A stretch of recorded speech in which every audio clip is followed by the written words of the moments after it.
মানুষ মারা যাওয়ার পরে দুই অবস্থা, একটা হলো তার কবর হবে রাউদাতুম মিন রিয়াদিল জান্নাহ, জান্নাতের বাগান, আর একজনের কবর হবে জাহান্নামের গর্ত, ওইখানের শাস্তির তীব্রতা কঠিন। কিন্তু যখন দ্বিতীয়বার সিংহায় ফুৎকার দেওয়া হবে, সূরা ইয়াসিনের মধ্যে আল্লাহ তাআলা বলেন ওয়ানুফিখা ফিস-সূরি ফাইযা হুম মিনাল আজদাসি ইলা রাব্বিহিম ইয়ানসিলুন। দ্বিতীয়বার সিংহায় ফুৎকার দেওয়ার পরে প্রত্যেকে তার প্রত্যেকের অবস্থান থেকে জাগ্রত হয়ে যাবে এবং তারা রবের দিকে ছুটতে থাকবে। এমন ভীতবহবল থাকবে, চিন্তিত থাকবে। রাসূলুল্লাহ সাল্লাল্লাহু আলাইহি ওয়াসাল্লাম বলেন, কিয়ামতের দিন সবাই বিবস্ত্র অবস্থায় উঠবে, বস্ত্রহীন অবস্থায় উঠবে। রাসূল আকরাম সাল্লাল্লাহু আলাইহি ওয়াসাল্লামের স্ত্রীদের মধ্য থেকে একজন বলতেছে, ইয়া রাসূলুল্লাহ, সেই দিন কি মানুষ একে অপরের দিকে তাকাবে না, লজ্জা স্থান দেখবে না? নবীজি বলেন, আয়েশা, মানুষ এতটা ভীত চিন্তিত থাকবে ওই কিয়ামতের দিন যে একজন আরেকজনের দিকে তাকানোর বিষয়টা চিন্তাও করবে না। এতটা ভীত বহবল হয়ে যাবে মানুষ। শুধু তাই না, ক্বালু ইয়া ওয়াইলানা মান বা'আসানা মিন মারকাদিনা হাযা মা ওয়া'আদার রহমান ওয়া সাদাকাল মুরসালুন। মানুষেরা বলবে, হায় দুর্ভোগ, কে আমাদেরকে আমাদের অবস্থান স্থল থেকে জাগায় দিল? মুমিনরা অথবা ফেরেশতারা বলবে, হাযা মা ওয়া'আদার রহমান। এখন বলেন, যারা আযাবে ছিল ওরা কিয়ামতের ময়দানে উঠে বলবে, কে আমাদেরকে আমাদের অবস্থান স্থল থেকে জাগায় দিল? তার মানে হাসরের ময়দানের অবস্থা দেখা ওরা মনে করবে কবরে আযাবে ছিলাম না, বরং কবরের মধ্যেই আরামে ছিলাম। আলহামদুলিল্লাহ, আলহামদুলিল্লাহিল্লাযী হাদানা লিল ইসলাম الذي نزل القرآن هدى للناس وبينات من الهدى والفرقان وخلق الإنسان وكرم وعلمه من البيان ما لم يعلم فسبحان الذي لا يحصى امتنانه باللسان ولا بالقلم ونشهد أن لا إله إلا الله وحده لا شريك له ونشهد أن سيدنا وسندنا وحبيبنا وطبيبنا وأولانا ومولانا محمد صلى الله تعالى عليه وعلى آله وأصحابه وبارك وسلم تسليما كثيرا كثيرا. أما بعد فأعوذ بالله من الشيطان الرجيم. بسم الله الرحمن الرحيم. القارعة ما القارعة وما أدراك ما القارعة يوم يكون الناس كالفراش المبثوث وتكون الجبال كالعهن المنفوش فأما من ثقلت موازينه فهو في عيشة راضية وأما من خفت موازينه فأمه هاوية وما أدراك ما هي نار حامية صدق الله العلي العظيم. اللهم صل على محمد وعلى آل محمد كما صليت على إبراهيم وعلى آل إبراهيم إنك حميد مجيد. اللهم بارك على محمد وعلى آل محمد كما باركت على إبراهيم وعلى آل إبراهيم إنك حميد مجيد. بلغ العلا بكماله كشف الدجى بجماله حسنت جميع خصاله صلوا عليه وآله لا إله إلا الله.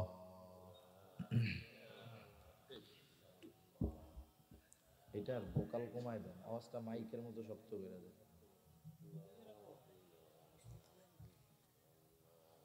لا إله إلا الله لا إله إلا الله لا إله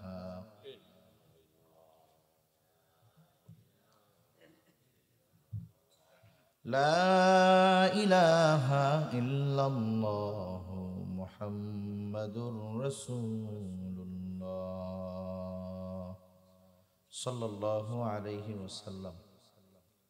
আলহামদুলিল্লাহ, ঐতিহ্যবাহী টাঙ্গাইল জেলার অন্তর্গত সখীপুর থানাধীন ঘাটেশ্বরী যুব সমাজের উদ্যোগে আয়োজিত চতুর্থ বার্ষিক তাফসিরুল কোরআন মাহফিলের সম্মানিত শ্রদ্ধেয় সভাপতি শেখুল হাদিস আলহাজ হজরত মাওলানা আব্দুর রশিদ সাহেব দামাত বরকাতুহুমুল আলিয়া মুহতামিম ডাবাইল গোহাইল বাড়ি জামিয়া আশরাফিয়া মাদ্রাসা, আমন্ত্রিত ওলামায়ে কেরাম, সামনে উপস্থিত মুরব্বিয়ানে কেরাম, সমবয়সী যুবক বন্ধু, স্নেহের ছোট ভাই এবং পর্দার অন্তরালে অবস্থানরতা সম্মানিত শ্রদ্ধা মা ও বোন, দয়াময় আল্লাহ রব্বুল আলামিনের দরবারে অগণিত শুকর যে মহান মালিক আমাদের হায়াতে বরকত দিয়ে সুস্থ রেখে এতক্ষণ পর্যন্ত বিশিষ্ট ইসলামী চিন্তাবিদ আলহাজ হাফেজ কারি হজরত মৌলানা সাইফুল্লাহ বেলালী সাহেব ইমাম ও খতিব সখীপুর বাজার কেন্দ্রীয় জামি মসজিদ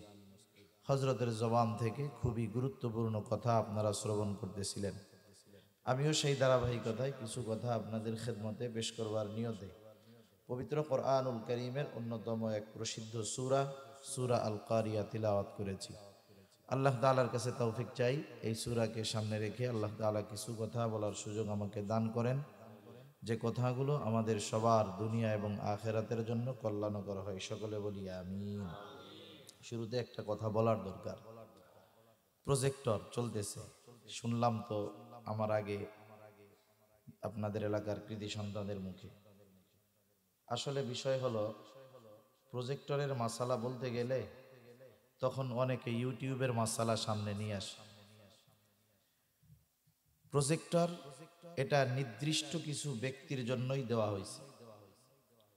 ইউটিউব কোনো নির্দিষ্ট ব্যক্তির জন্য নয়। প্রজেক্টর কিন্তু শ্রবণ করার জন্য দেওয়া হয় নাই, দেওয়া হয়েছে কি জন্য বলেন তো? একটু জোরে বলেন। দেখার জন্য। শোনার জন্য কি আছে? মাইক আছে। কিন্তু বলেন তো, ইউটিউবে কোনো ওয়াজ চালায়া দেখা ছাড়া শোনা যায় কিনা? যায়। তাহলে ইউটিউবের ওয়াজ নারীরা দেখবে না, তারা শুনবে। পুরুষ মানুষ দেখবে, শুনবে। কিন্তু এই প্রজেক্টর এটা শুধুমাত্র আমাদের স্টেজের লোকজনকে দেখানোর জন্য দেওয়া হয়েছে। যারা জায়েজ বলে এটা তাদের ব্যাপার, কিন্তু আমরা এবং আমাদের মুরব্বিয়ানে কেরাম, উলামায়ে কেরাম প্রজেক্টরের পক্ষে নয়, এই ফতোয়ায় তারা বলছে না জায়েজ। এজন্য এতটুক টাইম লেট করলাম এই কথাটা বলার জন্য, নইলে স্যার বলার সাথে সাথেই আমি বন্ধ করায় দিতাম। এখন অনুরোধ থাকবে, শুধু শোনার ব্যবস্থা রাখেন, প্রজেক্টর উপরের দিক দিয়ে দেন, উপরে দেন, উপরে দেন। প্রজেক্টরের লোক কই? এটা বন্ধ করে দেন, আর নাইলে উপরে দিয়ে দেন, এটা সরায় দেন, শুনবে। কারণ প্রজেক্টর দেওয়া হয়েছে কেন? এটা নির্দিষ্টভাবে মহিলাদের জন্য দেওয়া হয়েছে। সেজন্য মাসালা বুঝতে হবে যে ইউটিউবের মাসালাকে প্রজেক্টরের সাথে মেলানোর কোনো সুযোগ নাই। কারণ ইউটিউব চালায়া শোনাও যায়, দেখাও যায়। ইউটিউব নির্দিষ্ট কাউকে শুনতে বাধ্য করা হয় নাই, নির্দিষ্ট কারো জন্য দেওয়া হয় নাই। কিন্তু প্রজেক্টর যেহেতু নির্দিষ্ট শুধুমাত্র মহিলাদের জন্য, পুরুষকে বা বক্তাকে দেখার জন্য দেওয়া হয়েছে, এক্ষেত্রে আমাদের বিজ্ঞ মুফতিয়ানে কেরামের ফতোয়া হলো এটার কোনো বৈধতা নাই, জায়েজ নেই। এখন কারো তাহকিকে, ব্যাখ্যা বিশ্লেষণে যদি জায়েজ হয় সে আমল করুক, তারটা বাদ দেন।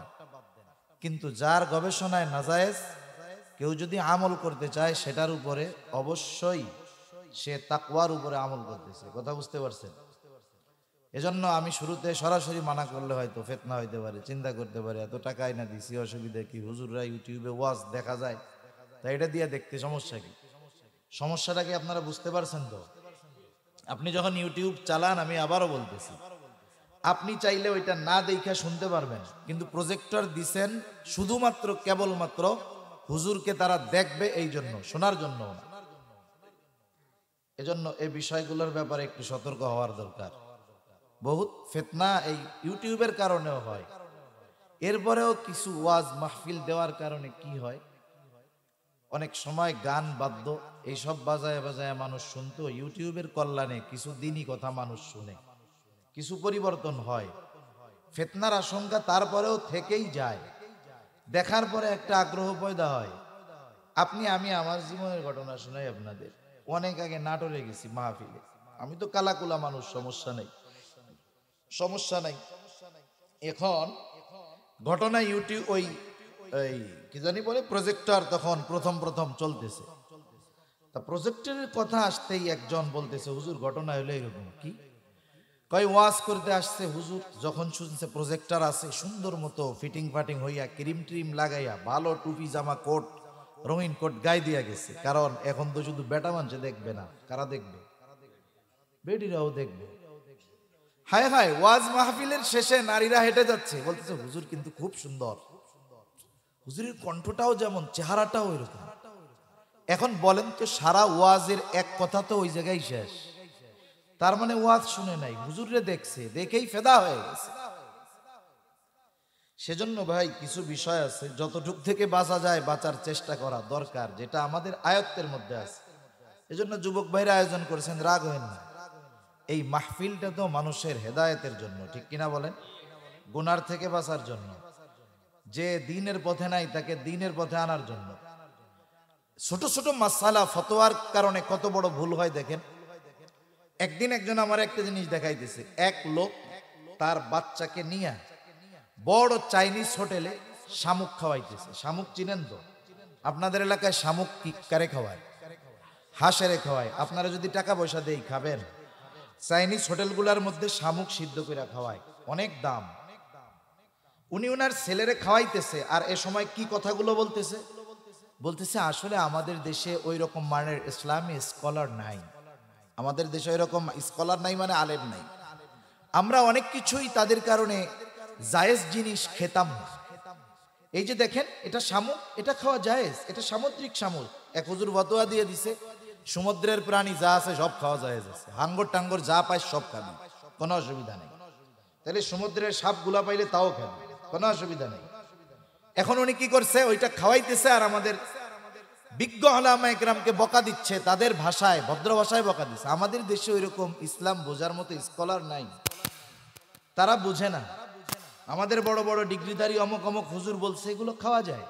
দেখেন আমি আগে খাইতাম না, ঘৃণা করতাম, এখন যখন জানলাম ইসলামে এটা খাওয়া জায়েজ আছে, আমিও খাচ্ছি, আমার বাচ্চাদেরকেও খাওয়াচ্ছি, ভিডিও করে করে ছাড়তেছি। বাংলাদেশে একজন আলেম ফতোয়া দিয়েছিলেন। আসলে বিষয় হলো ফতোয়া দেওয়ার ক্ষেত্রে, আমি তো মুফতি না, বিজ্ঞ আলেম একজন আছেন, হাজারো মুফতি যার হাত দিয়ে আল্লাহ তাআলা তৈরি করেছেন, এরকম একজন আলেম আপনাদের সামনে আছে। ফতোয়া দেওয়ার ক্ষেত্রে স্থান, কাল, পাত্র, উরুফ, অবস্থা বুঝতে হয়, এরপরে ফতোয়া দিতে হয়। যে আমার ফতোয়ার ক্ষেত্রে কি প্রভাব পড়তে পারে এটা বোঝার পরে ফতোয়া দিতে হয়। একজনে প্রশ্ন করলো মহিলাদের মুখ খোলা রাখা জায়েজ? উনি ডিরেক্ট বলে দিলেন হ্যাঁ জায়েজ। হায় হায়, কতদিনই বোন যারা এক সময় পুরা নেকাব করে একেবারে চোখ শুধু খোলা রাখতো, অনেকে চশমা লাগায় চোখটাকেও ঘিরা রাখতো, ওনারাও মুখ খুলে চলাফেরা শুরু করছে, চেহারা দেখাইতেছে মানুষকে। কেন? আরে অমুক হুজুরের চাইতে বড় হুজুর দেশে আছে নাকি, উনি বলছে মুখ খোলা রেখে চলা যায়। তাহলে চিন্তা করেন একটা ফতোয়া দেওয়ার ক্ষেত্রে এর প্রভাব কতটা পড়তে পারে, এটা বোঝার দরকার আছে, এটা বোঝার দরকার। যদিও আমি মুফতি সাহেব না, কিন্তু আমাদের ফতোয়ার কারণে জাতি গোমরাহ হতে পারে, জাতি বিশৃঙ্খলার মধ্যে পড়ে যেতে পারে। সেজন্য অনেক ক্ষেত্রে কিছু বিষয় আছে, যদি তাকওয়ার উপরে আমল করার সুযোগ থাকে, উত্তমটার উপরে আমল করাই জরুরি। আল্লাহ তাআলা আমাদের বুঝবার তৌফিক দান করুক। কেউ যদি কষ্ট পায় থাকেন, আমি একটু ক্ষমা প্রার্থী, ক্ষমা চাই কিন্তু। তো যাই হোক, বৃষ্টি পড়তেছে, ইচ্ছা থাকলেও লম্বা কথা বলার মতো আসলে আবহাওয়া নাই, বাইরে মোটামুটি ভালোই বৃষ্টি পড়তেছে। তা আমি যে সূরাটা আপনাদের খেদমতে তিলাওয়াত করেছি, এটা কিয়ামত সম্পৃক্ত একটা সূরা। কিয়ামতের কিছু বিষয়ের চিত্র আল্লাহ তাআলা এই কোরআনুল কারীমের সূরা কারিয়ার মধ্যে তুলে ধরেছেন, কয়েকটা বিষয়ের চিত্র। এক নাম্বার হলো কিয়ামত তথা পরকাল, এটা বিশ্বাস করা হলো ঈমানের 6 ভিত্তির অন্যতম একটি ভিত্তি। কোন ব্যক্তি যদি কিয়ামতকে অস্বীকার করে অথবা কিয়ামতের কোনো অংশকে অস্বীকার করে, মনে করেন সে সব বিশ্বাস করে কিন্তু এইটা বিশ্বাস করে না যে তার দুনিয়ার কর্ম আমল ওজন দেওয়া হবে, এটা বাদে সব বিশ্বাস করে, বলেন তো সে ইমানদার থাকবে না বেঈমান হবে? কারণ আমাদের আমল যে ওজন দেওয়া হবে হাদিসেও আছে, কোরআনুল কারীমেও স্পষ্টভাবে আছে। এজন্য কিয়ামতের উপরে বিশ্বাস রাখা ঈমানের 6টি ভিত্তির একটি ভিত্তি। ঈমানের ভিত্তি হাদিসের আলোকে 6টি। যদিও আমরা ছোটবেলা পড়েছি মক্তবে, আমাদের সময় তো মক্তবগুলো জিন্দা ছিল, এখন তো মক্তব নিহত হয়ে গেছে, নাই বললেই চলে। খুব কম জায়গায় মক্তব আছে। যখন পড়াশোনা শেষ, ছুটি দেওয়ার 10 মিনিট আগে সবাইকে একসাথে বসায়া পড়াইতো, আমানতু বিল্লাহ ওয়া মালাইকাতিহি ওয়া কুতুবিহি ওয়া রুসুলিহি ওয়াল ইয়াউমিল আখিরি ওয়াল কদরি খাইরিহি ওয়া শাররিহি মিনাল্লাহি তাআলা ওয়াল বা'সি বা'দাল মাউত। আমরা ছোটবেলায় মক্তবে পড়েছি আমানতু বিল্লাহ, আমরা পড়েছি, আমরা বলেছি ঈমান এনেছি আল্লাহ তাআলার উপর, ওয়া মালাইকাতিহি ফেরেশতাগণের উপর, ওয়া কুতুবিহি কিতাব সমূহের উপর, ওয়া রুসুলিহি রাসূলগণের উপর, ওয়াল ইয়াউমিল আখিরি কিয়ামতের দিবসের উপর, ওয়াল কদরি খাইরিহি ওয়া শাররিহি মিনাল্লাহি তাআলা, ঈমান এনেছি তাকদীরের সব ভালো মন্দ আল্লাহ তাআলার পক্ষ থেকেই হয়, ওয়াল বা'সি বা'দাল মাউত, মৃত্যুর পরে পুনরায় পুনরুজ্জীবিত হওয়ার উপর। সবাই পড়ছি না আমরা এগুলো? এখানে যদিও 7টা কথা আছে, 7টা বাক্য, কিন্তু 5 নম্বর আর 7 নম্বরটা হলো 2 in 1। ওয়াল ইয়াউমিল আখিরি ওয়াল বা'সি বা'দাল মাউত, এই দুটো মূলত একটা বাক্যের মধ্যেই। এই হিসাবে বাক্য হয় 6টা, হাদিসের মধ্যেও আসছে ঈমানের ভিত্তি হলো 6টা। কেউ যদি এই 6টা ভিত্তি থেকে একটাকে অস্বীকার করে অথবা ওই একটার কোনো একটা অংশকে অস্বীকার করে, নিঃসন্দেহে সে বেঈমান, সে ঈমানদার হতে পারবে না। তাহলে কিয়ামতের উপরে তথা পরকালের উপরে, মৃত্যু থেকে নিয়ে একেবারে এরপরে যা কিছু আছে সব কিছুর উপরে বিশ্বাস রাখতেই হবে। কারণ পরকাল তথা কিয়ামতের উপরে যার যত বিশ্বাস দৃঢ়, দুনিয়ার আমল তার তত সুন্দর। পরকালের ব্যাপারে যার বিশ্বাস যত গভীর, দুনিয়ার মধ্যে তার কর্ম তত সুন্দর, তার আমল তত সুন্দর। এই দুনিয়ায় আমরা কিন্তু চিরদিন থাকতে পারবো না। এই দুনিয়া হলো একটা মঞ্জিল। এই মঞ্জিলের সময় নির্ধারিত করে রেখেছেন আল্লাহ। একটা সময় এই নির্ধারিত সময়টা ফুরায় যাবে। আমাদের সকলের সময় যখন ফুরাবে, একেবারে যথা সময়ে মালাকুল মউত আমার আপনার প্রাণ হরণ করার জন্য হাজির হয়ে যাবে। আল্লাহ রাব্বুল আলামিন জানা দেন, ফাইদা জাআ আজালুহুম লা ইস্তাখিরুনা সাআতাও ওয়ালা ইস্তাকদিমুন। একেবারে যথাসময়ে মালাকুল মউত হাজির হবে। এক মুহূর্ত আগেও আসবে না, এক মুহূর্ত বিলম্ব হবে না, যথাযথ সময়ে সে হাজির, আমার আপনার প্রাণ হরণ করে নিয়ে যাবে। যখন কোনো মানুষ মারা যায়, আমাদের অঞ্চলগুলাতে দেখছি মানুষ মারা যাওয়ার পরে মাইকের মধ্যে ওই মানুষের মৃত্যুর খবরটা প্রচার করা হয়। যদি মানুষটার একটু প্রখ্যাত বিখ্যাত হয়, সিএনজি ভাড়া নিয়ে মাইক লাগায়া আশেপাশের এলাকায়ও প্রচার করা হয়। ওই সময় বলা হয়, অমক এলাকার অমক আজ বিকাল 5 ঘটিকার সময় ইন্তেকাল করিয়াছে। আগামী দিন সকাল 9টায় অমক স্কুল মাঠে তার জানাজা অনুষ্ঠিত হবে। ধর্মপ্রাণ সকল মুসল্লিদেরকে উক্ত মরহুমের রূহের মাগফিরাত কামনায় উক্ত জানাজায় শরীক হওয়ার জন্য বিশেষ অনুরোধ করা গেল। এই ঘোষণা দেয় না? আপনাদের অঞ্চলে দেয় তো? এই ঘোষণা দেওয়ার সময় একটা শব্দ বলে ইন্তেকাল। ইন্তেকাল ইন্তেকাল শব্দের অর্থ হলো স্থানান্তরিত হওয়া। তার মানে মৃত্যুর মাধ্যমে একটা মানুষ চূড়ান্তভাবে শেষ হয়ে যায় না, স্থানান্তরিত হয়ে সে আর এক জগতে পদার্পণ করে। মৃত্যুর মাধ্যমে মানুষ স্থানান্তরিত হয়ে যেই জগতে প্রবেশ করে, হাদিসের ভাষায় সেই জগতের নাম হলো আলমে বরজখ। হাদিসের মধ্যে আসছে যে তোমরা কিয়ামত কিয়ামত বলো, আরে মৃত্যুর মাধ্যমেই মানুষ কিয়ামতে প্রবেশ করে। তাহলে মৃত্যুর মাধ্যমে আমাদেরকে যেই জগতে যেতে হবে সেই জগতের নাম হলো আলমে বরজখ।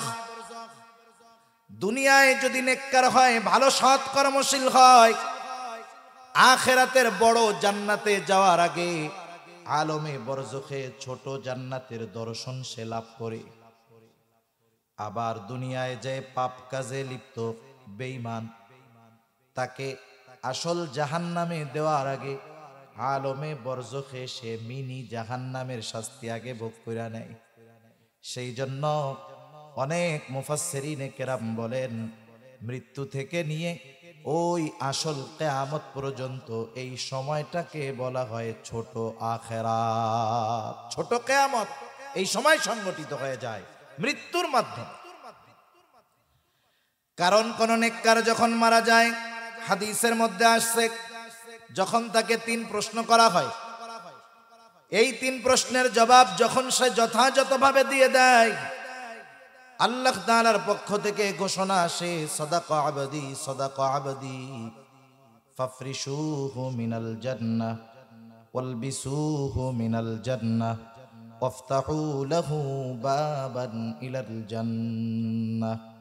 আল্লাহ তাআলার পক্ষ থেকে ঘোষণা আসে, আমার এই বান্দা সত্য বলেছে, সত্য বলেছে, তাকে জান্নাত থেকে জান্নাতি পোশাক এনে পরায় দাও, জান্নাতের বিছানা এনে তার কবরের মধ্যে বিছায়া দাও, তার কবরের সাথে জান্নাতের সাথে একটা দরজা খুলে দাও, সে ওইখানে আরামে থাকতে পারে।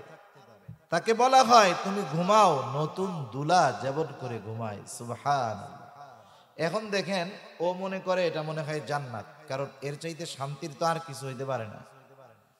তখন ফেরেশতারা ওকে বলে না, এখনো তো কিয়ামত কায়েম হয় নাই, এখনো বিচার হয় নাই, হাসর হয় নাই, তুমি মনে করতেছো এটা জান্নাত। আসলে জান্নাত নয়, বরং ওই জান্নাত যার মধ্যে তোমার জন্য কল্পনাতীত নিয়ামত রয়েছে, ওই হাসর হবে, ওর পরে কিয়ামতের পরে আল্লাহ তাআলা তোমাকে তোমার আসল আবাসস্থলে পাঠায়া দিবে। এই লোকটা তখন আল্লাহ তাআলার কাছে বলবে, আল্লাহ তাড়াতাড়ি কিয়ামত কায়েম করেন। কি বলবে বলেন তো? তাড়াতাড়ি কিয়ামত কায়েম করেন, আমি আমার আসল বাড়িতে যাইতে চাই। শুধু তাই না, প্রতিদিন তাকে তার আসল বাড়িটা দেখানো হবে, আর ওর মনে চাবে তাড়াতাড়ি কিয়ামত হইলেই ভালো হয়। এখন আরেক গ্রুপ তো, সে কবর তো আর জান্নাতের বাগান হবে না, ওর কবর হবে জাহান্নামের গর্ত। 3 প্রশ্নের জবাব দিতে পারবে না। বুঝতে হবে দুনিয়াতে পরীক্ষা হয়, পরীক্ষা। বলেন তো, পরীক্ষার হলে যাওয়ার আগে প্রশ্ন কি জানা যায় নাকি? জানা যায় না। বুঝতে হবে যেই পরীক্ষার প্রশ্ন হলে গেলেই জানা যায়, ওই পরীক্ষা হয় সহজ। কিন্তু যেই পরীক্ষার প্রশ্ন আগেই ফাঁস করে দেওয়া হয়, বুঝতে হবে ওই প্রশ্নের উত্তর জায়গা মতো গিয়ে দেওয়াটা বড় কঠিন। 3 প্রশ্ন যদি ফাঁস হয়ে গেছে আমাদের মাঝে, এখন যদি কেউ চিন্তা করে যে 3 প্রশ্ন তো ধুমসে মুখস্থ করব, কবরের মধ্যে তো হুজুরের কাছ থেকে শুনছি, যাওয়ার পরে ফেরেশতা আসবে, এই 3 প্রশ্নই তো করবে, আর কি করবে? জিজ্ঞাসা করার আগেই বলবো, শোনো তোমার প্রশ্ন করা লাগবে না, এই যে হলো উত্তর। বলেন তো সম্ভব? দুনিয়ায় তো অনেকে পরীক্ষায় পাশ করার জন্য নকল লেখা নিয়ে যায়, দেখেন না? যদি হলের মধ্যে ওই চিন্তা করে যে পরীক্ষার হলে কবরের মধ্যে তো এই 3 প্রশ্ন করবে, যদি ভুইলাই যায়, ওসিয়ত যদি কইরা যায় যে আমি মরার পরে সুন্দর মতো ওই 3 প্রশ্নের উত্তর লেখা আমার কাফনের মধ্যে দিয়া দিস, বলেন তো যদিও নকল লেখা নিয়ে যায়, ওইখানে গিয়ে কি জবাব দেওয়া সম্ভব? কিছু প্রশ্নের জবাব আছে এগুলো লেখাপড়ার সাথে সম্পৃক্ত, আর কিছু প্রশ্নের জবাব আছে লেখাপড়া না, এটা আমলের সাথে সম্পৃক্ত। কবরের 3 প্রশ্নের উত্তর সম্পৃক্ত হলো আমলের সাথে। কিসের সাথে?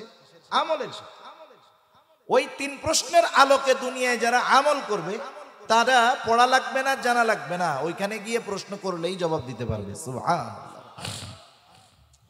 যখন প্রশ্ন করা হবে মার রব্বুক, তোমার রব কে, ওমা দীনুক, তোমার দিন কি, নবীজিকে দেখায় বলা হবে মা হাদার রাজুলুল্লাযী বুইসা ফীকুম, এই ব্যক্তিকে যাকে তোমাদের কাছে প্রেরণ করা হয়েছিল। যে জবাব দিল তার অবস্থা তো জানলাম, কিন্তু যে জবাব দিতে পারবে না সে বলবে লা আদরি, আমি কিছুই জানি না। আল্লাহ তাআলার পক্ষ থেকে ঘোষণা আসবে কাযাবা আবদি কাযাবা আবদি ফাফরিশুহু মিনান নার ওয়ালবিসুহু মিনান নার ওয়াফতাহু লাহু বাবান ইলান নার। আল্লাহর নবী জানায় দেন, ঘোষণাকারী ঘোষণা দিবে আমার এই বান্দা মিথ্যা বলেছে, মিথ্যা বলেছে, জাহান্নাম থেকে আগুনের পোশাক এনে একে পরায় দাও, জাহান্নাম থেকে আগুনের বিছানা এনে বিছায় দাও, এবং তার কবরের সাথে জাহান্নামের সাথে একটা দরজা খুলে দাও। আরো হরেক রকমের শাস্তি কবরে আছে, এগুলো বলার মতো সময় আমার নাই। যে কথা বোঝানোর জন্য বলতেছি যে কিয়ামত তো ছোটটা শুরু হয়ে গেছে, এখন ওই শাস্তির তীব্রতা এত বেশি, ও মনে করবে যে এর চাইতে কঠিন শাস্তি আর হইতে পারে না, এটাই মনে হয় জাহান্নাম। ও কি মনে করবে? এটাই মনে হয় জাহান্নাম। ফেরেশতারা ওকে জানাবে না, এটা জাহান্নাম না, বরং এর তুলনায় কল্পনাতীত শাস্তি আল্লাহ তাআলা জাহান্নামে তোমার জন্য প্রস্তুত করে রাখছে। এইবার ও প্রচন্ড ভীতবহবল হয়ে যাবে, ভীত সন্ত্রস্ত হয়ে যাবে, আল্লাহ তাআলার কাছে ফরিয়াদ করবে আর বলবে, আল্লাহ কিয়ামত যেন কখনোই কায়েম না হয়, কিয়ামত যেন কখনোই কায়েম না হয়। চিন্তা করে দেখেন, ওই প্রচণ্ড শাস্তির মধ্যে থেকে শুধুমাত্র কিয়ামতের কথা শুনে এতটা তারা ভীত হয়ে যাবে, ওরা ওই আযাবের মধ্যে থাকা অবস্থায় মনে করবে আরামেই আছি। কিয়ামতের কঠোরতা, ভয়াবহতা কত বেশি। একটা সময় আলমে বরজখে অবস্থান আমাদের সকলের শেষ হয়ে যাবে। আলমে বরজখে আমরা দীর্ঘকাল থাকব, তবে অনন্তকাল নয়। কোরআন হাদিসের আলোকে এতটুকু বোঝা যায়, এই ব্যক্তি সর্বশেষ দুনিয়া থেকে বিদায় নেবে, সর্বশেষ। সেও কমপক্ষে 40,000 বছর আলমে বরজখে থাকবে। কমপক্ষে কত বছর? 40,000 বছর। আল্লাহ রাব্বুল আলামিন কোরআনুল কারীমের মধ্যে জানায় দেন, ونفخ في الصور فصعق من في السماوات ومن في الأرض إلا من شاء الله ثم نفخ فيه أخرى فإذا هم قيام ينظرون। আল্লাহ রাব্বুল আলামিন জানায় দেন, এখানে দুইটা সিংহায় ফুৎকারের কথা আসছে। প্রথমবার সিংহায় ফুৎকারের মাধ্যমে কি হবে আল্লাহ তাআলা বলেন, ফাসাইকা মান ফিস সামাওয়াতি ওয়া মান ফিল আরদ ইল্লা মান শাআল্লাহ। প্রথমবার সিংহায় ফুৎকারের মাধ্যমে আসমান জমিনের মাঝে যত প্রাণী আছে, যত প্রাণ আছে, আল্লাহ তাআলা যা চান, যেগুলো চান সেগুলো ছাড়া সব প্রাণী প্রাণ সিংহায় ফুৎকারের আওয়াজে অজ্ঞান হয়ে যাবে। মুফাসসিরিনে কেরাম বলেন, ওই বিকট আওয়াজে প্রথম তারা অজ্ঞান হবে, এরপরে মৃত্যু ঘটবে। সর্বশেষ মানুষটাও দুনিয়া থেকে ইন্তেকাল করবে। এর মধ্যে অতিবাহিত হয়ে যাবে কমপক্ষে 40,000 বছর। দ্বিতীয়বার ইসরাফিল আলাইহিস সালাতু ওয়াস সালাম পুনরুত্থান দিবস তথা ওই কিয়ামতের জন্য আবার সিংহায় ফুৎকার দিবে। একটা দিয়া শেষ, এর মধ্যে বিরতি, আরেকটা দিয়ে হবে বড় কিয়ামতের শুরু। কথা বুঝতেছেন? পরিস্থিতি কি হবে তখন? আল কারিয়া, মহাপ্রলয়, ঠকঠককারী, এইরকম কয়েকটা শব্দের দ্বারা আল্লাহ তাআলা কিয়ামত শব্দই বুঝিয়েছেন। যেমন ইদা ওয়াকাআতিল ওয়াকিআ, আল হাক্কা, মহাসত্য, এটার দ্বারা উদ্দেশ্য কিয়ামত।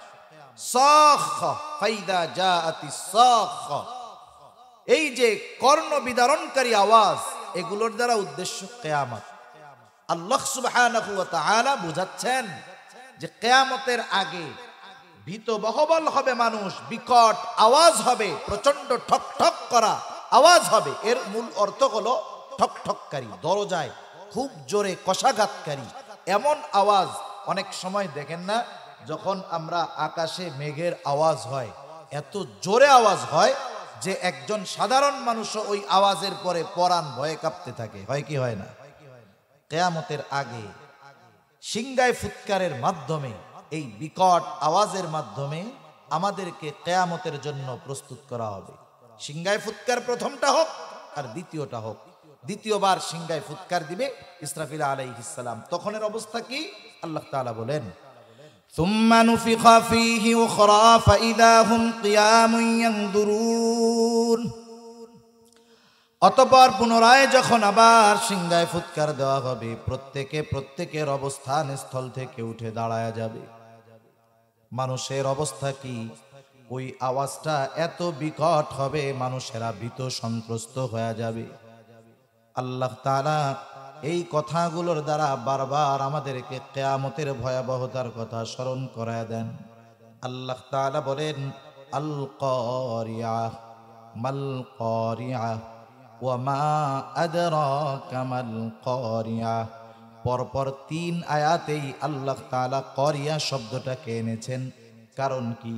কারণ হলো, যখন কোনো বিষয়ের অতি গুরুত্ব কেউ বোঝাতে চায়, একটা শব্দ সে বারবার ব্যবহার করে, একটা কথা সে বারবার বলে, রাসূলুল্লাহ সাল্লাল্লাহু আলাইহি ওয়াসাল্লাম যখন কোনো বিষয় সাহাবায়ে কেরামের দৃষ্টি আকর্ষণ করে বলতেন এবং বিষয়টার অধিক গুরুত্ব বোঝাতে চাইতেন, নবীজিও তখন ওই কথাকে পরপর 3 বার পুনরাবৃত্তি করতেন। আমরাও করি গুরুত্ব বোঝানোর জন্য। যখন আল্লাহ তাআলা করছেন পরপর 3 বার একই শব্দের পুনরাবৃত্তি, বুঝতে হবে কিয়ামত কত জটিল আর কঠিন জিনিস, ঠিক কিনা বলেন? আল্লাহ রাব্বুল আলামিন বলেন, আল কারিআহ, মহাভীতি প্রদর্শনকারী। ওয়ামা আদরা মাল কারিআহ, কি সেই মহাভীত প্রদর্শনকারী? ওয়ামা আদরা কামাল কারিআহ, আল্লাহ তাআলা বলেন, কে আপনাকে জানাবে যে এই মহাভীত প্রদর্শনকারী কি জিনিস? এক কথায় এর দ্বারা উদ্দেশ্য হলো কিয়ামতের ভয়াবহতা, কিয়ামতের দিন মানুষের অবস্থা কি হবে সে কথা আল্লাহ তাআলা আরো এক জায়গায় জানায় দেন। ওই যে দেখেন, মানুষ মারা যাওয়ার পরে 2 অবস্থা। একটা হলো তার কবর হবে রাউদাতুম মিন রিয়াদিল জান্নাহ, জান্নাতের বাগান। আর একজনের কবর হবে জাহান্নামের গর্ত, ওইখানের শাস্তির তীব্রতা কঠিন। কিন্তু যখন দ্বিতীয়বার সিংহায় ফুৎকার দেওয়া হবে, সূরা ইয়াসিনের মধ্যে আল্লাহ তাআলা বলেন, ওয়ানুফিখা ফিস-সূরি ফাইযা হুম মিনাল আজদাসি ইলা রাব্বিহিম ইয়ানসিলুন। দ্বিতীয়বার সিংহায় ফুৎকার দেওয়ার পরে প্রত্যেকে তার প্রত্যেকের অবস্থান থেকে জাগ্রত হয়ে যাবে এবং তারা রবের দিকে ছুটতে থাকবে। এমন ভীতবহবল থাকবে, চিন্তিত থাকবে। রাসূলুল্লাহ সাল্লাল্লাহু আলাইহি ওয়াসাল্লাম বলেন, কিয়ামতের দিন সবাই বিবস্ত্র অবস্থায় উঠবে, বস্ত্রহীন অবস্থায় উঠবে। রাসূল আকরাম সাল্লাল্লাহু আলাইহি ওয়াসাল্লামের স্ত্রীদের মধ্য থেকে একজন বলতেছে, ইয়া রাসূলুল্লাহ, সেই দিন কি মানুষ একে অপরের দিকে তাকাবে না, লজ্জায় স্থান দেখবে না? নবীজি বলেন, আয়েশা, মানুষ এতটা ভীত চিন্তিত থাকবে ওই কিয়ামতের দিন যে একজন আরেকজনের দিকে তাকানোর বিষয়টা চিন্তাও করবে না। এতটা ভীত বহবল হয়ে যাবে মানুষ। শুধু তাই না, ক্বালু ইয়া ওয়াইলানা মান বা'আসানা মিন মারকাদিনা হাযা মা ওয়া'আদার রহমান ওয়া সাদাকাল মুরসালুন। মানুষেরা বলবে, হায় দুর্ভোগ, কে আমাদেরকে আমাদের অবস্থান স্থল থেকে জাগায় দিল? মুমিনরা অথবা ফেরেশতারা বলবে, হাযা মা ওয়া'আদার রহমান। এখন বলেন, যারা আযাবে ছিল ওরা কিয়ামতের ময়দানে উঠে বলবে, কে আমাদেরকে আমাদের অবস্থান স্থল থেকে জাগায় দিল? তার মানে হাসরের ময়দানের অবস্থা দেখা ওরা মনে করবে কবরে আযাবে ছিলাম না, বরং কবরের মধ্যেই আরামে ছিলাম। কিছুই হয় নাই, শুধু উঠছে। ওই যে আওয়াজে উঠা গেছে, ওই আওয়াজ, অবস্থা, আবহাওয়া, পরিবেশ তাদের অন্তরের মধ্যে এমন ভীতি সঞ্চার করছে যে কবরের মধ্যে আযাবে ছিল সেটাই তারা ভুলে গেছে। সুবহানাল্লাহ। আমরা কথাগুলো বলতেছি, শুনতেছি, কিন্তু কথা বলার দ্বারা, শ্রবণ করার দ্বারা বাস্তব অবস্থা অনুধাবন করা যায় না, বাস্তব অবস্থাটা বোঝা যায় না।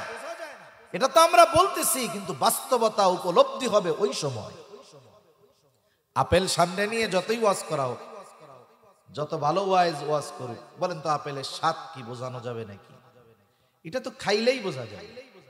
অবস্থা যখন আসবে তখনই বোঝা যাবে, কিন্তু ওই অবস্থায় যেন আমরা চূড়ান্ত মুসিবতে না পড়ে যাই, এজন্য আল্লাহ এবং রাসূল আমাদেরকে বারবার এসব বিষয়ে সতর্ক করছেন। তারা বলবে, কে আমাদেরকে ঘুম থেকে জাগায়া দিল? মান বা'আসানা মিন মারকাদিনা। তখন মুমিনরা অথবা ফেরেশতারা বলবে, হাযা মা ওয়া'আদার রহমান, এটাই তো দয়াময় রহমানের সেই ওয়াদা, সেই প্রতিশ্রুতি। আল্লাহ তাআলাও বলেন, ইযা ওয়াকাআতিল ওয়াকিআহ লাইসা লিওয়াকাআতিহা কাযিবা। এই কিয়ামত সংগঠিত হবেই, এটা কখনো মিথ্যা হবে না, অবশ্যই হবে। আল হাক্কাতু মাল হাক্কাহ, মহাসত্য তথা কিয়ামত হবেই। আপনি কি জানেন সেই মহাসত্য কি? ওয়ামা আদরাকা মাল হাক্কাহ, আপনাকে কে জানাবে সেই মহাসত্য কি? এটাকে অস্বীকার করার সুযোগ নাই। এটাকে অস্বীকার করেছিল কারা? কাযযাবাত সামুদ ওয়া আদুম বিল কারিআ, এই আদ সামুদ গোত্র এরা কিয়ামতকে অস্বীকার করেছিল। আল্লাহ তাআলা এই কারণে একটা গোত্রকে বিকট আওয়াজ দিয়ে আল্লাহ শেষ করে দিয়েছে, আর একটা গোত্রকে আল্লাহ প্রচন্ড ঝড়ো আবহাওয়া ঠান্ডা বাতাস দিয়ে শেষ করে দিয়েছে। এই মহাসত্য প্রতিষ্ঠিত হবেই, বারবার আল্লাহ তাআলা জানায় দিচ্ছে। কোরআনুল কারীমে আল্লাহ তাআলা ওয়াদা দিছে এই দিবসের। এটা সেই দিবস, শুধু তাই না, এই দিবসের কথা আরে নামাজে প্রত্যেক রাকাতে তোমাদেরকে স্মরণ করে দেওয়া হয়েছে। আমরা যখন সূরা ফাতিহা পড়ি, ইমামের পেছনে যখন পড়ি, ইমামের কেরাত মুসল্লির কেরাত, একা যখন পড়ি, নিজে পড়ি, সূরা ফাতিহা পড়াই লাগে। ইমাম পড়ুক আর নিজে যখন পড়ি, নিজে পড়ি। সূরা ফাতিহার মধ্যে বলি মালিকি ইয়াউমিদ্দিন, বিচার দিবসের মালিক কে? একটু জোরে বলেন। স্মরণ করা দিয়েছে আল্লাহ, বান্দা শোনো, দুনিয়ায় তো আসো, যাই করো না কেন সব কিছুর কিন্তু বিচার হবে ওই কিয়ামতের দিবসে, এবং ওই দিবসের একচ্ছত্র আধিপত্য হবে আমি আল্লাহ। বিভিন্নভাবে স্মরণ করায় দেওয়া হয়েছে, ওরাও ওই কথা বলবে, মুমিনরা অথবা ফেরেশতারা। হাদা মা ওয়াদার রহমান, এটা হলো দয়াময়ের সেই প্রতিশ্রুতি দিবস, যেই দিবসের ওয়াদা তিনি দিয়েছেন। তিনি শুধু ওয়াদা দিয়েছেন তা নয়, ওয়াসাদাকাল মুরসালুন, এই দিবসের সত্যায়ন দুনিয়ায় সব নবী রাসূলরা করেছে। নবী রাসূলরা করে গেছে, নবীজির নায়েব যারা, নায়েবে রাসূল যারা, তারাও করতেছে। কোরআনের কথাগুলো উম্মতের মাঝে পৌঁছায়া দিয়া বলতেছে, ভাইরা সাবধান, দুনিয়ার হায়াতটা বড় ছোট, হয়তোবা আগামী দিন সূর্যোদয় আমাদের নসিবে নাও হইতে পারে। চোখ দুইটা বন্ধ হলেই কিন্তু মূলত কিয়ামত ছোটটা শুরু হয়ে যাবে। ছোটটা যার ভালো হবে, আনন্দময় হবে, বড়টাও তার জন্য আসান হবে। ওই যে আল্লাহর ঘোষণা, নবীদের সত্যায়ন, ওয়ারিসে নবীরা আমাদের কাছে কথাগুলো পৌঁছায়া দেওয়ার পরেও আমরা সতর্ক হই না, সচেষ্ট হই না, আমলের মধ্যে পরিবর্তন আনি না। মনে করি আরো তো কিছুদিন বাইচা থাকবো, বুড়া হইলে ভালো হয়ে যাব। এই চিন্তাই মূলত আমাদেরকে কিয়ামতের ব্যাপারে গাফেল বানায়া দিচ্ছে। কিয়ামতের ব্যাপারে উদাসীনতা, এটা জাহান্নামে যাওয়ার কারণ। জাহান্নামে যাওয়ার কারণ এটা। আল্লাহ তাআলা কোরআনুল কারীমের মধ্যে আরেক জায়গায় জান্নাতি আর জাহান্নামীদের মধ্যে কথাবার্তা আছে, দুই দলের মধ্যে কথাবার্তা হবে। এখন জান্নাতীরা জিজ্ঞাসা করতেছে, মা সালাকাকুম ফি সাকর, কোন জিনিস তোমাদেরকে জাহান্নামে আনলো? এখন তারা জাহান্নামে যাওয়ার কারণগুলো বলতেছে। কি বলে? লাম নাকু মিনাল মুসাল্লিন, আমরা মুসল্লি ছিলাম না। ওয়ালাম নাকু নুতঈমুল মিসকিন, মিসকিনদের খানা খাওয়াইতাম না। ওয়া কুন্না নাখুযু মাআল খায়িদিন, অনর্থক অহেতুক কথাবার্তায় যারা লিপ্ত থাকতো তাদের সাথে গিয়ে আমরাও বসতাম। ওয়া কুন্না নুকাযযিবু বিয়াউমিদ্দিন, আমরা কিয়ামতের দিবসের ব্যাপারে অবিশ্বাসী ছিলাম। কোন মুফাসসির বলেন বিষয়টা দুই ভাবে হতে পারে। একটা হলো একেবারে বিশ্বাসই করতাম না যে কিয়ামত বইলা কিছু নাই, ওর তো আর ছাড় নাই, অনন্তকাল জাহান্নাম। আরেক দল হতে পারে বিশ্বাস করতো ঠিক, কিন্তু উদাসীন ছিল। কিয়ামতের ব্যাপারে বিশ্বাস করতো যে হবে, কিন্তু ও ব্যাপারে কোনো চেত বেদ নাই, চিন্তা ভাবনা নাই। এরাও দীর্ঘকাল জাহান্নামে থাকে। তাহলে চিন্তা করে দেখেন, ওই কঠিন মুসিবতের দিন মানুষেরা যখন উঠবে, প্রচন্ড রকমের ভীত সন্ত্রস্ত হয়ে যাবে, বিক্ষিপ্ত পঙ্গপালের ন্যায় ছুটতে থাকবে। আল্লাহ তাআলা সেই কথাই বলেন, ইয়াউমা ইয়াকুনুন নাসু কাল ফারাশিল মাবথুস, বিক্ষিপ্ত পঙ্গপালের ন্যায় মানুষ ছুটতে থাকবে। হাসরের ময়দানে সবাই উঠে দৌড়াবে একদিন। অবস্থা কি? বলবে হায় রে, কি হচ্ছে এগুলো? আল্লাহ তাআলা সূরা জিলজালের মধ্যে বলেন, যখন জমিন তার মধ্যে অবস্থিত সব ভারী জিনিসগুলো উদ্গীরণ করে দিবে। মুফাসসিরিনে কেরাম বলেন এটা হতে পারে মানুষের দেহ, লাশ, হতে পারে দুনিয়ার জমিনের নিচে সেই খনিজ পদার্থগুলো, স্বর্ণের খনি, যা দামি দামি জিনিস আছে, উদ্গীরণ করে দিবে। মানুষ দেখবে আর কি বলবে? ওয়াকালাল ইনসানু মা লাহা, হায় রে, এগুলো কি?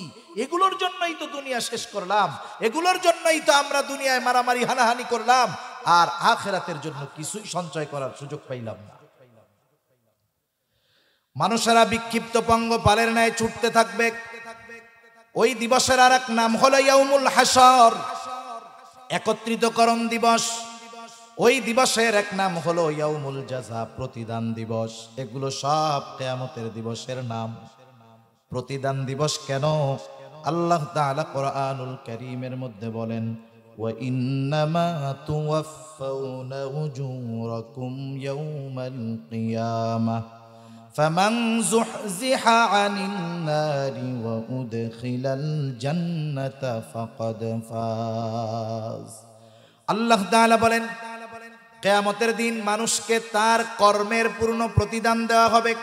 তার মানে কিয়ামতের দিন মানুষ দুনিয়ায় যেই আমল করেছে, যেই কর্ম করেছে, দুনিয়ার আমলের পূর্ণ প্রতিদান দেওয়া হবে কিয়ামতে। সেজন্য মনে রাখতে হবে, দুনিয়ায় যে যত ভালো কাজ করুক না কেন, ভালো কাজের কিছু প্রতিদান হয়তো দুনিয়ায় পায়, কিন্তু পূর্ণ প্রতিদান পায় না। পূর্ণ প্রতিদান দিবেন আল্লাহ কিয়ামতে। দুনিয়ায় যে যত পাপের কাজ করুক, যত অন্যায় জুলুম অবিচার করুক না কেন, দুনিয়াতে তার পাপের পূর্ণ প্রতিদান তাকে দেওয়া হয় না, হয়তো মাঝে মধ্যে হালকা পাতলা দেওয়া হয়, কিন্তু পাপের পূর্ণ প্রতিদান দেওয়া হবে কিয়ামতের দিন।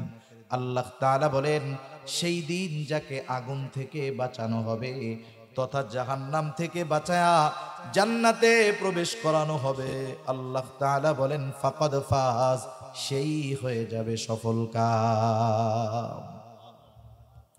আল্লাহ তাআলা বলেন খাফিদাতুর রাফিয়া, ওই দিন কেউ সম্মানিত হবে, উঁচু হবে, আর কেউ অসম্মানিত হবে, একেবারে নিচু হয়ে যাবে। সে ওই দিবসটা সেই দিবস। ওই দিবসের এক নাম হলো ইয়াউমুল হাসর, একত্রিতকরণ দিবস। সব মানুষ বিক্ষিপ্ত পঙ্গপালের ন্যায় ছুটে এক জায়গায় একত্রিত হবে, জমা হয়ে যাবে। আমরা গ্রামে আগে দেখছি ছোটবেলায়, এখন তো কারেন্ট আছে, মাঝে মধ্যে দেখা যায় যেই সব অঞ্চলে কৃষি কাজ হয় বেশি, ধান টান হয় বেশি, দেখবেন যখন ওই সময় ধানের সিজনে, ফসলের সিজনে কোথাও যদি কোনো লাইট জ্বালানো হয়, লাইট বলেন তো কি হয় তখন? আলো দেখা চারদিক দিয়া পোক একেবারে উড়াই সেই জায়গায় জমা হয়। ওই দিন কিয়ামতের দিন সবাইকে আল্লাহ তাআলা এক জায়গায় একত্রিত করবে। মুফাসসিরিনে কেরাম বলেন জায়গাটা হবে কোথায়? আল্লাহ তাআলা সবাইকে ওইরকম একত্রিত করবে এক জায়গায়, ইয়াউমুল হাসর, একত্রিতকরণ দিবস। সেই দিন কি হবে? অবস্থা এত ভয়াবহ হবে, আল্লাহ রাব্বুল আলামিন এরপরে জানায় দেন, ওয়াতাকুনুল জিবালু কাল-ইহনিল মানফুশ। কিয়ামতের দিনটা এত ভয়াবহ এক দিবস, যেই দিন পাথর, ওই যে লেপ্তশক যখন বানায়, ধুনানো তুলার, রঙিন তুলার ন্যায় উঠতে থাকবে। সেই দিন পাহাড় উঠতে থাকবে ওই রকম ধুনানো তুলার ন্যায়। যখন লেপ্তশক বানায়, হয়তো আপনারা দেখছেন, তুলার উপরে যখন লাঠি দিয়া বাড়ি মারে, দেখবেন তুলা উড়ে একবারে শোলার মতো উঠতেছে। ওই রকম বিশাল বিশাল পাহাড়ের অবস্থা এরকম হয়ে যাবে, একেবারে ধূলিকণায় পরিণত হয়ে যাবে। গোটা দুনিয়াটাকে আল্লাহ তাআলা রুটির মতো লেভেল বানায় দেবে, কোথাও উঁচু নিচু থাকবে না, একেবারে সমান লেভেল হয়ে যাবে। আল্লাহ তাআলা এবার সবাই একত্রিত করবেন, কেন? দুনিয়ার কর্মের পূর্ণ প্রতিদান দেওয়ার জন্য। কি কি হবে সেই দিন? কয়েকটা মুহূর্ত হবে সবচাইতে টেনশনের। একটা মুহূর্ত হবে যখন আমলনামা দেওয়ার ঘোষণা দেওয়া হবে, গোটা কিয়ামতের ময়দান নিস্তব্ধ নীরব হয়ে যাবে। কারণ জানে আজকে যে ডান হাতে আমলনামা পাবে তার হিসাব নিকাশের দরকার আছে, আর বাম হাতে যে পাবে হিসাব নিকাশের দরকার নাই। আল্লাহ রাব্বুল আলামিন ঘোষণা দিবেন, ওই মুহূর্তে নীরব নিস্তবতা, আমলনামাগুলো ছেড়ে দেওয়া হবে। আমলনামা যার যেইটা সেটা তার কাছেই যাবে, একজনেরটা আর একজনের কাছে যাবে না। আল্লাহ রাব্বুল আলামিন জানায় দেন, ডান হাতে যারা আমলনামা পাবে তারা কেমন আনন্দিত হয়ে যাবে। আল্লাহ তাআলা বলেন, ফাআম্মা মান উতিয়া কিতাবাহু বিয়ামিনি ফায়াকুলু হাউম ইকরাউ কিতাবিয়া ইন্নী যানানতু আন্নী মুলাকিন হিসাবিয়া। ডান হাতে যারা আমলনামা পাবে ওরা মানুষদেরকে বলবে, ফায়াকুলু হাউম ইকরাউ কিতাবিয়া, এই তো আমার কিতাব, এই তো আমার আমলনামা, তোমরা পড়ো আমার আমলনামা, পড়া দেখো কত কিছু লেখা আছে, কত আমলের কথা লেখা আছে। এইবার সে ডান হাতে আমলনামা পাওয়ার কারণ বলবে, ইন্নী যানানতু আন্নী মুলাকিন হিসাবিয়া। আমি ডান হাতে আমলনামা কেন পাইছি জানো? কারণ আমি দুনিয়াতে এই ব্যাপারে দৃঢ় বিশ্বাস রাখতাম যে আমাকে আমার কর্মের হিসাব আল্লাহর সামনে দেওয়া লাগবে। মূল কথা হলো আমি বিশ্বাস করতাম কিয়ামতের দিন আমার দুনিয়ার কর্মের হিসাব দিতে হবে কার সামনে? আল্লাহর সামনে। দুনিয়াতেই চিন্তা করছি, কিয়ামতের ব্যাপারে ভয় ছিল, জবাবদিহিতার চিন্তা ছিল, এই জন্য আমি দুনিয়ায় ভালো কাজ করছি। ভালো কাজ করার কারণে আজকে কোন হাতে আমলনামা? ডান হাতে আমলনামা। ডান হাতে আমলনামা পাবার দ্বারা মূলত নিশ্চিত হবে যে এ অনন্তকাল জাহান্নামী না, নিশ্চিত হয়ে যাবে যে সে অনন্তকাল জাহান্নামী না, জান্নাতে যাবে, এটা সুনিশ্চিত হবে। আরেক দল বাম হাতে আমলনামা পাবে। কোরআনুল কারীমে আল্লাহ তাআলা জানায় দেন, সামনে দিয়ে দেওয়া হবে না, পেছন দিয়ে দেওয়া হবে। কেমনে? বাম হাতটাকে বুক চিরে পেছন দিকে নেওয়া হবে, এরপরে তার হাতের মধ্যে আমলনামা দিয়ে দেওয়া হবে। আমলনামা পেয়ে সে কি বলবে? আল্লাহ তাআলা বলেন, ওয়া আম্মা মান উতিয়া কিতাবাহু বিশিমালি ফায়াকুলু ইয়া লাইতানি লাম উতা কিতাবিয়া ওয়ালাম আদরি মা হিসাবিয়া ইয়া লাইতাহা কানাতিল কাদিয়া। বাম হাতে আমলনামা পাবার পরে বলবে, হায় দুর্ভোগ, লাম উতা কিতাবিয়া, আমি যদি এই কিতাব, আমি যদি এই আমলনামা না পাইতাম কতই না ভালো হতো। ওয়ালাম আদরি মা হিসাবিয়া, আমি যদি আমার এই হিসাবটা না জানতাম কতই না ভালো হতো। ইয়া লাইতাহা কানাতিল কাদিয়া, এর আগে যদি আমার চূড়ান্তভাবে মৃত্যু হয়ে যাইত, অর্থাৎ ওই প্রথম মৃত্যুটাই যদি আমাকে পুরোপুরি নিশ্চিহ্ন করে দিত কতই না ভালো হতো। আফসোস করবে ঠিক, কিন্তু সেই দিন করার কিছু থাকবে না। এই কিয়ামতের জন্য দুনিয়ায় থাকতেই প্রস্তুতি নিতে হয়। ওই দিন যেন আমলনামা বাম হাতে না যায়, ডান হাতে আসে, এই জন্য প্রস্তুতি নিতে হয়। দুনিয়ায় মরার পরে নিলে হয় না। আমাদের অবস্থাটা হলো কি জানেন? অধিকাংশ মানুষের ক্ষেত্রে ও দুনিয়ায় থাকতে অপরাধ, গোনা, পাপাচার যা করে করুক, ও পাপ টাপ করে মরে, এরপরে ওর পোলা পান আত্মীয় স্বজন চিন্তা করে মিলাদ টিলাদ দিয়া ওনার একটু জান্নাতে পৌঁছায় দেই। এত সহজ নাকি? আমি যদি দুনিয়ায় ভালো কাজ না করি, ভালো আমল না করি, আমার অবস্থা টাইট হয়ে যাবে, মৃত্যু থেকেই শুরু হয়ে যাবে আফসোস। কথায় আসলো, একটু মনে আসলো তাই বলি। দেখেন, এই হায়াত আছে, হায়াত হলো সবচাইতে দামি। মানুষের কিছু স্টেপ আছে, মঞ্জিল আছে। শুরুর মঞ্জিল ধরেন যদি, সেটা হলো রুহের জগৎ। শেষ মঞ্জিল দুনিয়া অথবা জান্নাত। যেই কয়েকটা মঞ্জিল ওই জান্নাত পর্যন্ত পৌঁছাইতে আমাদের অতিক্রম করতে হবে, সবচাইতে কম সময় যেখানে আমরা অপেক্ষা করি সেটা হলো দুনিয়া। সেটা কোথায় বলেন? দুনিয়া। মনে করেন আল্লাহ তাআলা আদম আলাইহিস সালামের পৃষ্ঠদেশ থেকে আমাদেরকে বের করছে, রূহ বের করছে, এটা হলো মূল।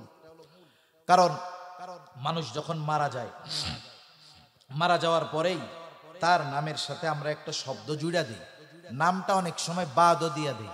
মনে করেন মারা গেছে ঢাকায়, আমরা তখন বলি না যে আব্দুর রহিম কখন আসবে, তখন বলি লাশ কখন আসবে। ঠিক কিনা বলেন? লাশ কখন আসবে, আমরা লাশের অপেক্ষায় আছি। লাশ আসলেই জানাজা হবে, লাশ দাফন হবে, লাশ কাফন হবে, নাম সাথে সাথেই শেষ। এখন বলেন লাশ আই উনফি, যার মধ্যে কিছু নাই, এটাই তো লাশ।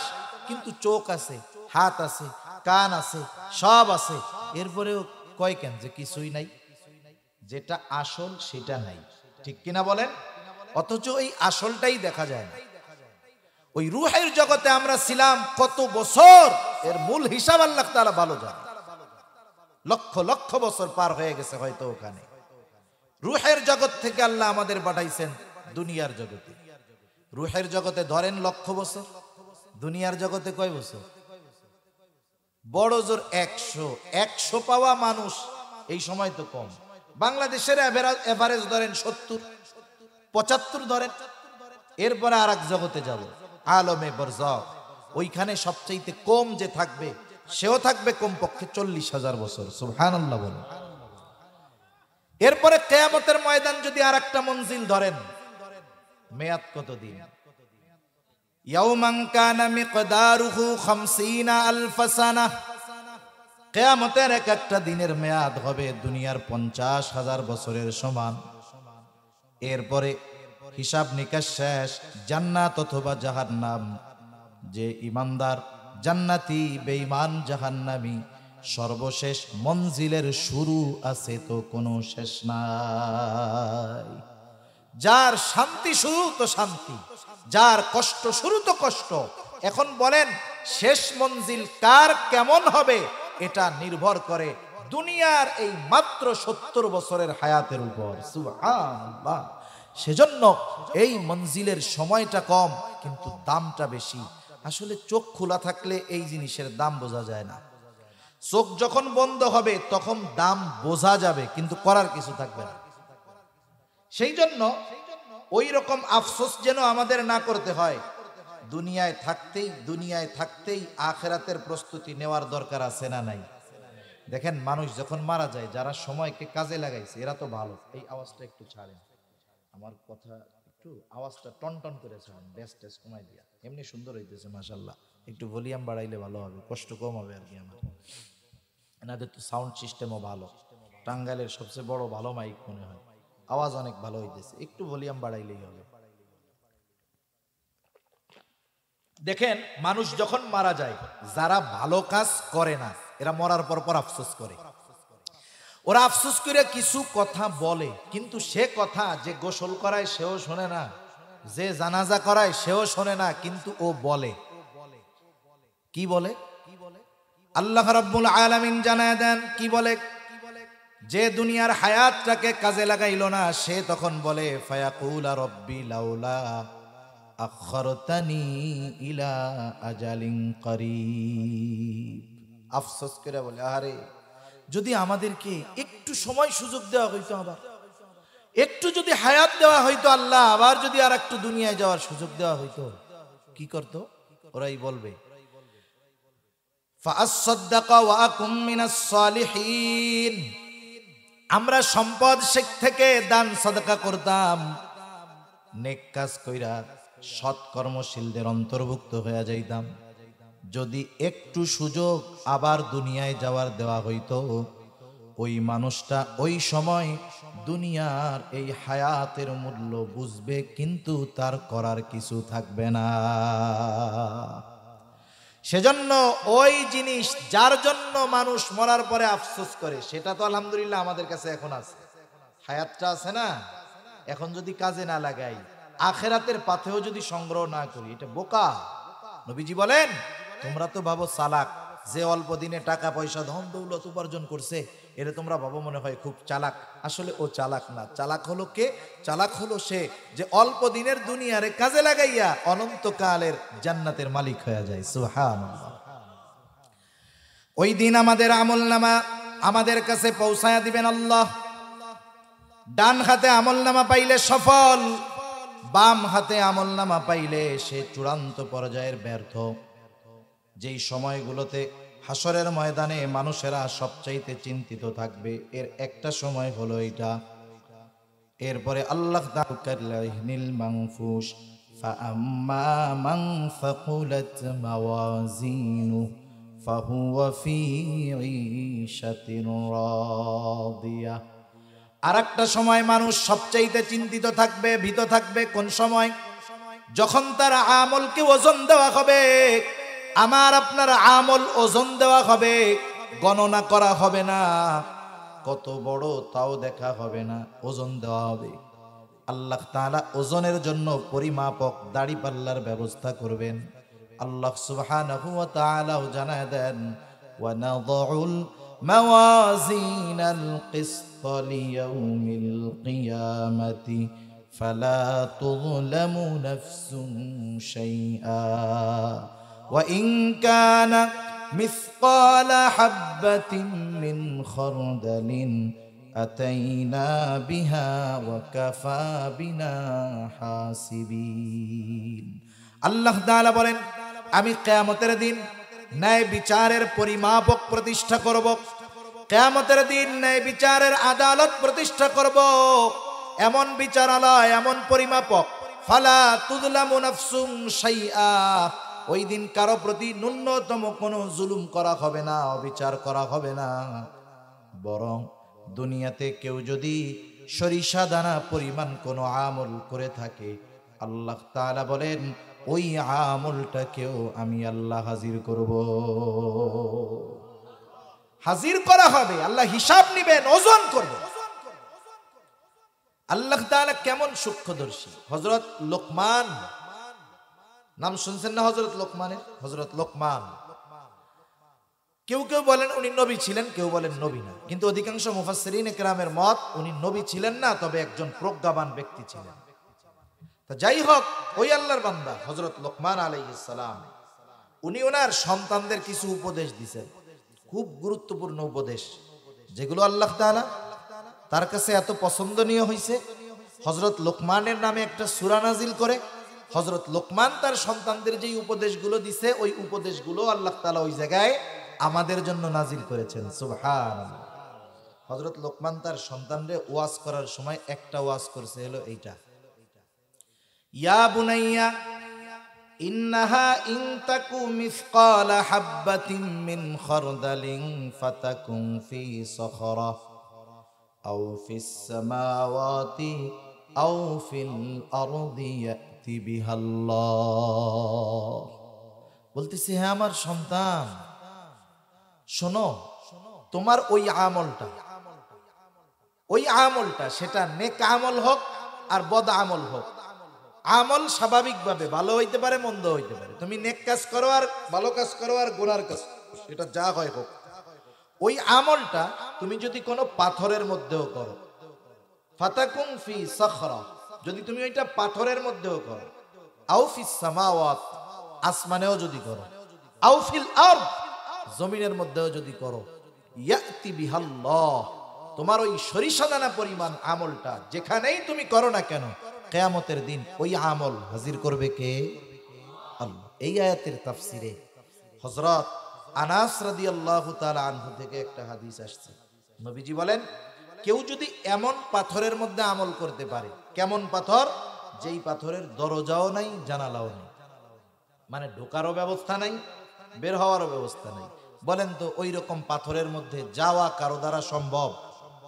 এই অসম্ভবকে সম্ভব যদি কেউ করতেও পারে, ওই পাথরের মধ্যে গিয়েও যদি কেউ আমল করতে পারে, এই অসম্ভবকে সম্ভব করে, আল্লাহ তাআলা কিয়ামতের দিন তার ওই আমলটা, সেটা যদি সরিষা দানা পরিমাণ হয়, ওটা কেউ আল্লাহ হাজির করবে। সুবহানাল্লাহ। সেজন্য আল্লাহ রাব্বুল আলামিন ওই দিন বিচার দিবেন, বিচার করবেন, প্রত্যেকটা আমলের হিসাব নিবেন। আমার আপনার আমলগুলোকে ওজন দেওয়া হবে, ওজন। হাদিসের মধ্যে আসছে ওজন দেওয়া হবে। সবচাইতে বেশি ওজন হবে কোন আমল? যেখানে হঠাৎ করে আসলো তাই বলি। চিন্তা করে দেখেন, নবীজির কাছে প্রশ্ন করতেছে আবু হুরায়রা রাদিয়াল্লাহু তাআলা আনহুর হাদিস। নবীজিকে জিজ্ঞাসা করা হলো, ইয়া রাসূলুল্লাহ, মিজানের মধ্যে সবচাইতে ওজন হবে কোন আমল? নবীজি নামাজের কথা বলেন নাই, রোজার কথা বলেন নাই, হজের কথা বলেন নাই, যাকাতের কথা বলেন নাই। নবীজি বললেন মিজানের মধ্যে সবচাইতে ওজন হবে যেই আমল, সেটার নাম হলো উত্তম চরিত্র। উত্তম আখলাকের ওজন সবচাইতে বেশি হবে। যেহেতু যুব সমাজের মাহফিল, কথাটা বলার দরকার, কারণ এখন দিন যাচ্ছে উত্তম চরিত্রের অধপতন খুব দ্রুততার সাথে ঘটতেছে, ঠিক কিনা বলেন? সব ক্ষেত্রে ওস্তাদের সাথে ছাত্রের আচরণ, বড়র সাথে ছোটর আচরণ, বাবার সাথে ছেলের আচরণ, প্রতিবেশীর সাথে আচরণ, আত্মীয় স্বজনের সাথে আচরণ, দিন যাচ্ছে আরো খারাপ হইতেছে, ঠিক কিনা? কোন আমরা স্কুলে আমরাও পড়ছি, আমরা অমুসলিম শিক্ষকের কাছেও পড়ছি, শিক্ষক হিসাবে তাকে যতটুকু শ্রদ্ধা করার দরকার করছি। সাইকেল চালাইছি, কোনোদিন কোনো ছাত্র দেখছি যে ওই শিক্ষক অমুসলিম হোক, একদিন পড়ছি, অথবা একই স্কুলে পড়ায়, আমাদের ক্লাস নাই, তারে দেখার সাথে সাথে অনেক দূর থেকে এই সাইকেল থেকে নেমে গেছে। যতটুকু সম্মান শ্রদ্ধা করার করছি, কোনো অপরাধ করতেছি, দুষ্টমি করতেছি, এমনি মুরব্বী আসতেছে তার সম্মানার্থে আর করি নাই। এখন তো যা হয় এগুলো বলার আর কিছু নাই। তা যাই হোক, আমাদেরকে উত্তম আখলাকের অধিকারী যদি হতে পারি, চেষ্টা যদি চালায় যাই, ওইটা হবে মিজানের মধ্যে সবচাইতে ওজনদার এক আমল। সুবহানাল্লাহ। তাহলে আমল বড় কিনা এটা হবে না, গোনাও হবে না, আমলকে কি করা হবে? ওজন দেওয়া হবে, ওজন দেওয়া হবে। আর আমল তো ওজনদার হয় ইখলাস, সাথে সাথে নবীজির সুন্নাহ, এই দুইটার সংমিশ্রণ যেই আমলের মধ্যে ঘটে, ওই আমলটা ওজনওয়ালা আমল হয়ে যায়। আর যদি ইখলাস না থাকে, ওই আমল আমার নাজাতের তো কারণ হবেই না, বরং ওই আমলটা আমার জাহান্নামে যাওয়ার কারণ হয়ে দাঁড়াতে পারে, ঠিক কিনা বলেন? এজন্য আল্লাহ তাআলা আমাদের সব আমলগুলাকে ওজনদার আমল বানানোর তৌফিক আল্লাহ দান করুন, সকলে বলি আমিন। কারণ হাদিসের মধ্যে আসছে, আরে আল্লাহর রাস্তায় জিহাদ করছে, জীবন দিয়ে দিছে, শহীদ হয়ে গেছে, রক্তাক্ত অবস্থায় আল্লাহর সামনে উঠবে, আল্লাহ জিজ্ঞাসা করবে এই অবস্থা কেন?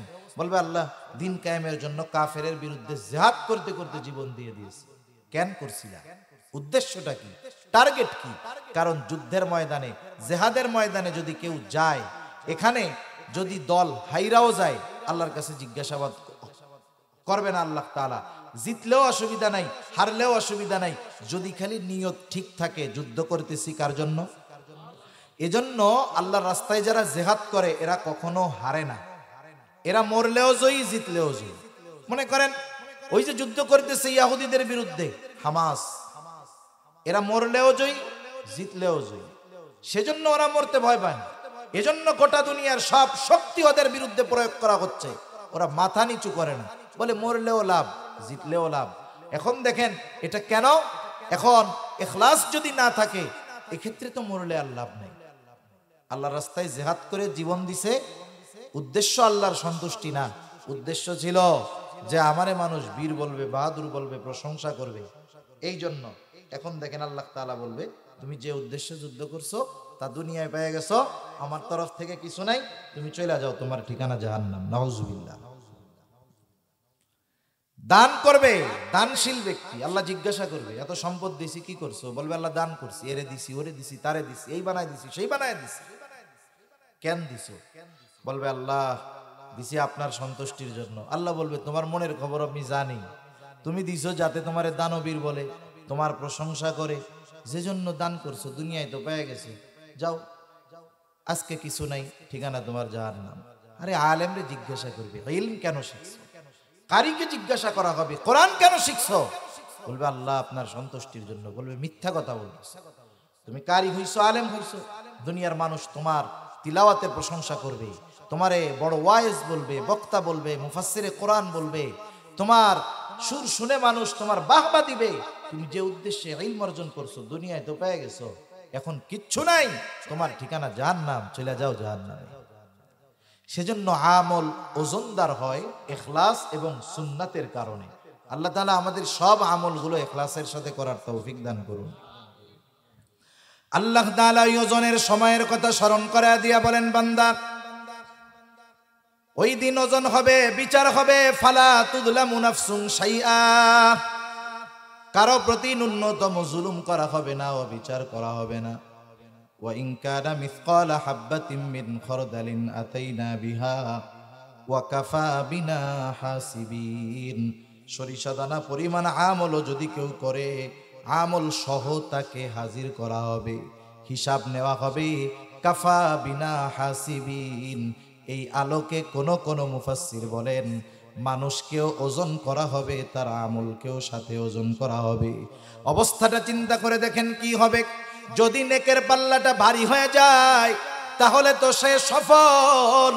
আল্লাহ তাআলা সেই কথাই বলেন, ফাআম্মা মান সাকুলাত মাওয়াজিনুহু ফাহুয়া ফি ঈশাতির রাদিয়া, সে তো আরামে স্বাচ্ছন্দ্যে অবস্থান করতে থাকবে। কিন্তু আফসোস, দুর্ভোগ তো তার জন্য যারা আমলনামায় গুনাহ বেশি হবে, ওজনটা কম হয়ে যাবে। ওয়া আম্মা মান ফাকুলাত মাওয়াজিনুহু ফাউম্মুহু ওয়া আম্মা মান খাফফাত মাওয়াজিনুহু ফাউম্মুহু হাওিয়া, আর যার ওজনে হালকা যার হবে, কি নেকি যার ওজনে হালকা হবে, গুনাহ যার ভারী হবে, ফাউম্মুহু হাওিয়া, তার মা হবে হাওিয়া, মানে তার অবস্থান স্থল হবে ওই হাওিয়া, জাহান্নাম তার অবস্থান স্থল হবে। মুফাসসিরিনে কেরাম বলেন সে জাহান্নামের কোলের মধ্যে থাকবে। ওই যে সন্তানকে যেমন মা কোলের মধ্যে জড়ায় রাখে, ওই রকম ভাবে যার ওজন হালকা হবে, নেক কম হবে, ও ওই রকম জাহান্নামের কোলের মধ্যে অবস্থান করবে। এজন্য আমাদের এই হিসাব করার দরকার, হিসাবের মুখোমুখি হওয়ার আগে হিসাব করার দরকার। এজন্য বুজুর্গানে দ্বীন আমাদেরকে কিছু সবক দেন, পরামর্শ দেন জীবনের সাথে একটা হিসাব করার জন্য, মুহাসাবা করার জন্য। নিজের সাথে নিজে যদি প্রতিদিন আমরা হিসাব করি তাহলে ওই হিসাবের দিন, ওজনের দিন ধরা পড়তে হবে না। কেমনে নিজের সাথে নিজে হিসাব করব? দেখবেন বড় বড় বাজার যেগুলো আছে, বাজার, বড় বাজারের মধ্যে বড় ব্যবসায়ী বাড়িতে আসার 1 ঘন্টা আগে দোকান বন্ধ করে দেয়। 1 ঘন্টা দোকানের মধ্যে বৈশা সে মজা করে না, কি করে? সারা দিনের একটা হিসাব কিতাব করে। যে যেই ব্যবসা করে ওই ব্যবসার লাভ লসের ব্যাপারে তার অভিজ্ঞতা আছে। মনে করেন একজন সিমেন্টের ব্যবসা করে অথবা একজন চাউলের ব্যবসা করে, বলেন তো 1 লক্ষ টাকা বিক্রয় হলে কত টাকা লাভ হয়? ওই সিমেন্টের ব্যবসায়ী আর চাউলের ব্যবসায়ীর জানা আছে না নাই? চাউলের ব্যবসায়ী হিসাব করছে যে আমার 1 লাখ টাকায় 15,000 লাভ হয়েছে। দোকানদার যারা, এরা হিসাব করে সাধারণত বিক্রয়, বাকি আর ক্রয়, এই 3 হিসাব বেশি করে। এখন বিক্রয় হয়েছে 1 লাখ, লাভ আছে কত? 15,000, তাই না?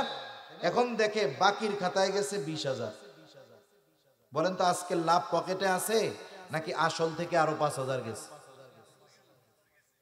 সারাদিনের হিসাব করার পরে যে হিসাবী ব্যবসায়ী, ও এইবার ওর কর্মচারীদেরকে বলবে, শোনো, এই যে 20,000 বাকি গেছে, এই 20,000 আগামীকাল থেকে আমার বিক্রয় কম হোক, অসুবিধা নেই। আমার বাপেও যদি বাকি চায় আগামীকাল থেকে দিবা না। আমার 80,000 সেল হোক, তাও লাগবে না।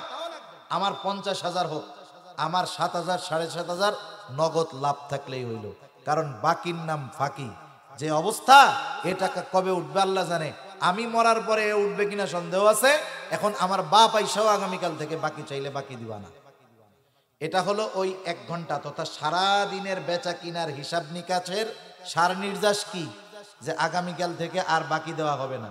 এই দেখেন আজকের হিসাবের মাধ্যমে আগামী দিনের ব্যবসার কর্মপন্থা সে নির্ধারণ করে ফেলছে। এ হলো প্রকৃত ব্যবসায়ী। আর দেখবেন যেই ব্যবসায়ীর হিসাব নিকাশ নাই, খোলে যখন মন চায় শাটার নামায় আবার চলে আসে। ও যত পুঁজি নিয়ে ব্যবসা করুক না কেন, বেহিসাবি হওয়ার কারণে এক সময় কোটি টাকার পুঁজিও তার ফুরায়া যায়। কারণ কোনো প্ল্যানিং নাই তো, হিসাব নাই তো। জীবনের ক্ষেত্রে হিসাব যদি এরকম হয়, আমি আজকে রাতে শুইতে যাব, ঘুমানোর আগে 5টা মিনিট সময় আমি আমার সাথে নিজের জীবনের এক হিসাব করব। যে হায় রে, আজকে সারাদিনে কয়টা ভালো কাজ করলাম, সারাদিনে কয়টা মন্দ কাজ করলাম, কয়টা কবিরা গুনাহ করলাম, কয়টা ভালো কাজ করলাম। এখন মনে করেন হিসাব করছে। আপনি একা চিন্তা করে দেখবেন, একা যায় বালিশে শুবেন, চোখটা বন্ধ করবেন, একেবারে শুরু থেকে নিয়ে শেষ পর্যন্ত সারাদিনের হিসাব অটোমেটিক আপনার সামনে চলে আসবে। এখন যোগ বিয়োগ করে যে আজকে আমার গুনাহ বেশি না সওয়াব বেশি। মানুষ যখন একাকী থাকে, সে যেই বিষয়ের চিন্তা দিয়ে ওই একাকিত্বকে শুরু করে, ওই বিষয়ের চিন্তা তার মধ্যে বাকি সময় কাজ করে। যেমন আমাদের সময় এখন আমরা কি করি, অধিকাংশ মানুষ, যুবক মানুষরা বিশেষ করে, যাদের পরিবার পরিজন আছে, পোলাপান আছে, তোর টাইম নেই। অন্যান্য যারা আছে ওলামায়ে কেরাম, এদের টাইম কম, কিন্তু যুবক মানুষ, ওর কাজ কাম নাই তো। ও যখন শোয়ার আগে মোবাইলটা হাতে নেয়, এবার হাতে নিয়ে দেখা শুরু করে ফেসবুক। ফেসবুক দেখতে দেখতে দেখতে দেখতে দেখতে শয়তান ওকে মোহগ্রস্ত কইরা যে গোনা দিয়ে শুরু করে, আস্তে আস্তে তার চাইতে বড় গোনার দিকে নিয়ে যায়। দেখা যাবে ওর হুঁশ নাই, এমন ভাবে চলতেছে তো চলতেছে, ওর খবর হয় কোন সময়, ফজরের আজান যখন হয় তখন। এখন ঘুম আসে, মোবাইলের চার্জ ফুরায় গেছে, এই যে দেখেন শয়তান টিভি, ভূত আমল করছস, এখন একটু ঘুমা, আজান দিবে, তাহাজ্জুদের টাইম হবে, আর ওর ঘুম আসবে তখন। এটাই বাস্তবতা, অবস্থা এমনই চলতেছে। কিন্তু কেউ যদি রাতে শোয়ার পরে একটু এই হিসাবটা করে, হারে আজকে রাতটা তো শেষ রাত হইতে পারে, একটু হিসাব করি সারাদিনে কি ভালো কাজ করলাম, 5টা মিনিট 10টা মিনিট হুজুর তো বললো, দেখবেন যদি ও দেখে যে হিসাবের পরে সওয়াব বেশি গুনাহ কম, ওর মধ্যে একটা উৎফুল্ল ভাব কাজ করবে। ও চেষ্টা করবে আগামী দিন থেকে আমি ভালো কাজটা আরো বাড়াবো। আর যদি ওই চিন্তা করে, হারে রাত্রে তো মইরা যাইতে পারি, হিসাব করি, যদি দেখে যে গুনাহ বেশি, হয়তো ওই আল্লাহর বান্দা তাওবা করবে। এ তো আর মানুষ দেখানো তাওবা হবে না, একা একই নিজের বিছানার মধ্যে শুয়ে শুয়ে আল্লাহরে বলবে, আল্লাহ মরে তো যাইতেও পারি, কতজন মারা যায়, চলে যায়, আল্লাহ আমার গুনাহগুলো মাফ করে দেন, আগামীকাল থেকে আমি আর গুনাহ করব না, আমারে আপনি তৌফিক দেন। এখন মনে করেন ও তো কথাটা বলছে, দুনিয়ার মানুষ কেউ নাই, ওর কথা ও শুনছে, ফেরেশতারা সাথের গুলা শুনছে, আর কে শুনছে? দেখেন এই হিসাবের পরে সে আগামী দিনের কর্মপন্থা নির্ধারণ করতে পারছে, তাওবা করছে। হতে পারে এটাই জীবনের শেষ তাওবা, ওই রাতটাও হতে পারে তার শেষ রাত। এখন হতে পারে এই তাওবার কারণে সে আগামী দিন জান্নাতীদের তালিকায় নাম নিয়া এরপরে তার দুনিয়ার সফর শেষ হবে, আখিরাতের সফর শুরু হবে। ঠিক কিনা বলেন? এজন্য আমরা যদি মিজানে আমাদের সওয়াবকে, নেক কর্মগুলাকে ওজন বানাতে চাই, ইখলাস তো লাগবে, ওগুলা তো আছে, সাথে সাথে আমাদের জীবনের হিসাব করতে হবে। আমাদের করা যাবে না ইনশাআল্লাহ। দেখেন কার কোন সময় কি হয় বলা যায় না। হাদিসের মধ্যে এক জালেমের ঘটনা আসছে, তার নাম হলো কিফিল। একবার দুইবার না, নবীজি বারবার সাহাবীদের সামনে এই জালেম কিফিলের কথা বলছে। কিফিলের ব্যাপারে নবীজি বলেন, কিফিল হলো এমন এক পাপী, কোন কাজ নাই, মানে কোন পাপ নাই সে করে নাই, এমন কোন পাপ নাই যেটা কিফিল করে নাই। সব পাপ কাজ যেহেতু করে, একেবারে পাপের অলরাউন্ডার আর কি। এখন সে পাপ কাজগুলোর মধ্যে একটা কাজ ছিল, সে মানুষের সুদের উপরে টাকা দিত। এরকম আল্লাহর বান্দা আছে না? নাই তো আপনাদের এদিকে? হ্যাঁ, এটা হলো এমন এক পাপ, যেই পাপ মনে হয় বাংলাদেশের মাটি ঘুরলেও পাওয়া যাবে, সুদ। এখন এক দরিদ্র মহিলা, বিধবা মহিলা তার কাছে আসছে, বলতেছে, কিফিল আমারে কিছু টাকা ধার দাও। জালেম কিফিল বলে, হ্যাঁ টাকা ধার দিতে পারি, সুদের উপরে নাও। মহিলা বলে, কিফিল আমি তো অসহায়, যদি সুদের টাকা দিতে পারতাম তাইলে তো আর তোমার কাছে টাকা চাওয়ার দরকার ছিল না। কিফিল তো সব ধরনের পাপে অভ্যস্ত। ওই মহিলা সুন্দরী বিধবা, জালেম কিফিলের মধ্যে কুমন্ত্রণা জাগ্রত হয়ে গেল। কিফিল বলল, টাকা দিতে পারি, শর্ত আছে, লাভ না দাও, তবে যদি নির্দিষ্ট দিনে আমার সাথে গোপন অভিসারে লিপ্ত হও তাহলে টাকা ধার দেওয়া যেতে পারে। অভাবের তাড়নায় মানুষ ঈমান হারায় ফেলে। কাদাল ফাকিরু আন ইয়াকুনা কুফরা, দরিদ্রতা মানুষকে কুফরি পর্যন্ত পৌঁছায় দেয়। দরিদ্রতার কারণে মানুষ অনেক সময় পাপাচারে লিপ্ত হয়ে যায়। সমাজে যত পাপী দেখেন, সব পাপী যে শখে পাপ করে তা নয়। অনেক পাপী আছে, তার এই পাপের কারণ হলো তার অভাব। এজন্য সচ্ছল মানুষ যারা আছে সমাজের, এ বিষয়টা খেয়াল রাখার দরকার যে আমার কোনো প্রতিবেশী, আমার সমাজের কোনো মানুষ অসচ্ছলতার কারণে যেন পাপে জড়িয়ে না যায়, এটা দেখার দরকার আছে না নাই? আছে। কিয়ামতের দিন ওই আল্লাহ তাআলা বলবে, আমি ক্ষুধার্ত ছিলাম, আমারে খাবার দাও নাই, আমি পিপাসিত ছিলাম, পানি দাও নাই, আমি বস্ত্রহীন ছিলাম, আমারে বস্ত্র দাও নাই। মানুষেরা বলবে, আল্লাহ আপনার কি এগুলো লাগে নাকি? আল্লাহ তাআলা বলবে, তোমার প্রতিবেশী অভুক্ত ছিল, তাকে তুমি পানি পান করাও নাই, তাকে করাইলে আমি পাইতাম। তাকে তুমি খাবার দাও নাই, তাকে খাওয়াইলে আমি পাইতাম। বস্ত্রহীন ছিল, শীতে কষ্ট করেছে, দাও নাই, তাকে দিলে আমি আল্লাহ পাইতাম। সুবহানাল্লাহ বলেন।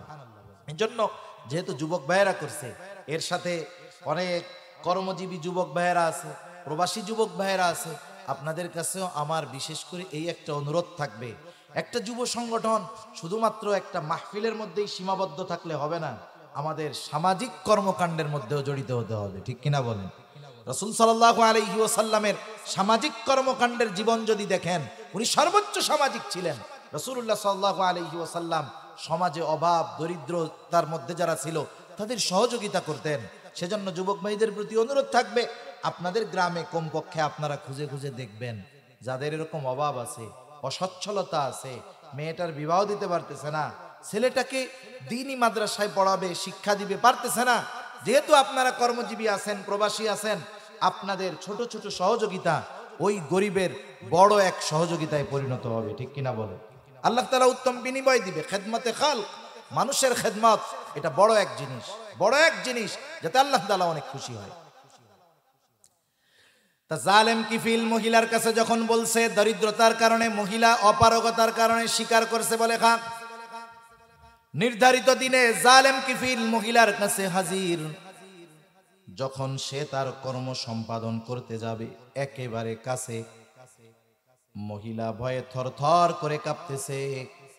জালেম কিফিল বলে, মহিলা তুমি কান্না করো কেন, কাঁপো কেন? আমি কি তোমাকে জোর করেছি নাকি? তুমি তো শর্তে রাজি হয়েই টাকা নিয়েছ। মহিলা বলে, কিফিল, আমি অভাবের কারণে তোমার সাথে এই কথার ব্যাপারে শিকার হয়েছি। ও কিফিল, আমি কোনোদিন এই পাপের সাথে জড়াই নাই, অভাবের কারণে আমার এই অবস্থা। আমার তো ভয় হয় তোমার সাথে এই গোপন অভিসারে লিপ্ত হওয়ার পর আমি যদি মারা যাই, আল্লাহ তাআলার সামনে আমি একজন জেনাকার হিসাবে আমাকে উপস্থিত হওয়া লাগবে। আমি আল্লাহর ভয়ে কান্না করতেছি, অন্য কোনো কারণে নয়। এতটুকু কথা জালেম কিফিলের কান দিয়ে পৌঁছিয়ে হৃদয়ে ছুঁয়ে গেছে। ও চিন্তা করতেছে, আরে মহিলা এখনো পাপ করে নাই, ইচ্ছা কইরাও করতে চায় নাই, এতেই ওর এই অবস্থা। আর আমি তো কোনো পাপ ছাড়ি নাই। হাদিসের মধ্যে আসছে 60 দিরহাম সে মহিলাকে দিয়েছিল। মহিলা এই কথা বলবার পর জালেম কিফিল বলে, যাও মহিলা, তোমারে আমি এই 60 দিরহাম সাদাকা করে দিলাম, মাফ করে দিলাম। আর শুনে রাখো, আজকে থেকেও আমি প্রতিজ্ঞাবদ্ধ হইলাম, আমি আর কোনোদিন পাপের সাথে জড়াবো না। জালেম কিফিল তওবা করে বাড়ি চলে গেছে। ঘটনাক্রমে ওই রাত্রে সে মারা গেছে। জালেম কিফিল মারা গেছে। মানুষেরা খুশি হয়েছে যে জালেম মারা গেছে। মনে রাখবেন, সমাজের কিছু মানুষ মরলে অনেক মানুষ ইন্না লিল্লাহ মুখ দিয়া কয় ঠিক, মনে মনে কয় আল্লাহ আরো আগে মরলো না কেন, এখন মরছে তাও আলহামদুলিল্লাহ বলে না। শুনাইয়া কয় যায় রে অমুকে মারা গেছে, আমার বুকটা জ্বলে যাচ্ছে, মনে মনে কয় আরো 10 বছর আগে মরলো না কেন। সমাজের কিছু মানুষ মরলে মানুষ খুশি হয়, ও তো জালেম ছিল, মানুষ মরছে, মানুষ খুশি হয়েছে। কিন্তু আল্লাহ তাআলা জানায় দিছে, না, তোমরা জালেম বইলো না কিফিলকে। কিফিল তওবা করছে, কিফিলের তওবা আল্লাহ তাআলা কবুল করেছে, কিফিলকে আল্লাহ তাআলা তার বন্ধু বানায় নিছে। একটু চিন্তা করেন, একটা কথা তার চিন্তাকে পরিবর্তন করে দিয়েছে। তাওবা নসিব হয়েছে, মারা গেছে সারা জীবন পাপ করে, একটা কথা, একটা চিন্তা তাকে আল্লাহর বন্ধু বানায় দিয়েছে। সেজন্য আমরা এখন থেকে জীবনের হিসাব করব। আল্লাহ তাআলার সামনে হিসাবে উপস্থিত হওয়ার আগে আমরা নিজেরা নিজেদের সাথে হিসাব করব না ইনশাআল্লাহ? যখন বড় বড় প্রতিষ্ঠানে অডিট আসবে, সরকারি অডিট আসবে হিসাব নেওয়ার জন্য, ওই মাদ্রাসার যিনি হিসাব রক্ষক থাকেন একবার হিসাব ফাইনাল করে বসে থাকেন, এলাকার যারা বুঝে এদেরকে ডাকি, দেখ তো হিসাবটা ঠিক আছে নাকি, 15-20 জনরে দেখায়। এরপরে গিয়া অডিট অফিসার যখন দেখে তখনও মনের মধ্যে খালি শুভু শুভু লাগে, না জানি কই ভুল হয়ে যায়, না জানি কই ভুল হয়ে যায়।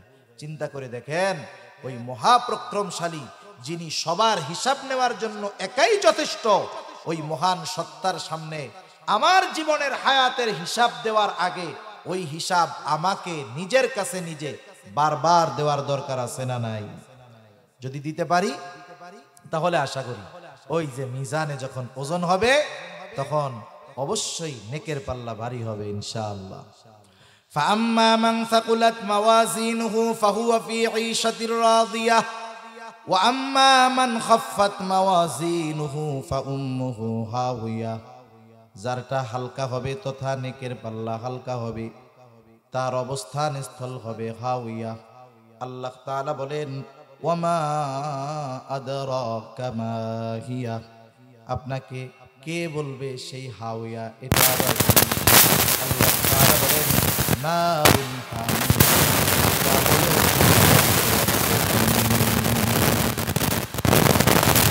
জাহান্নামের আগুন আর দুনিয়ার আগুনের মধ্যে তফাৎ।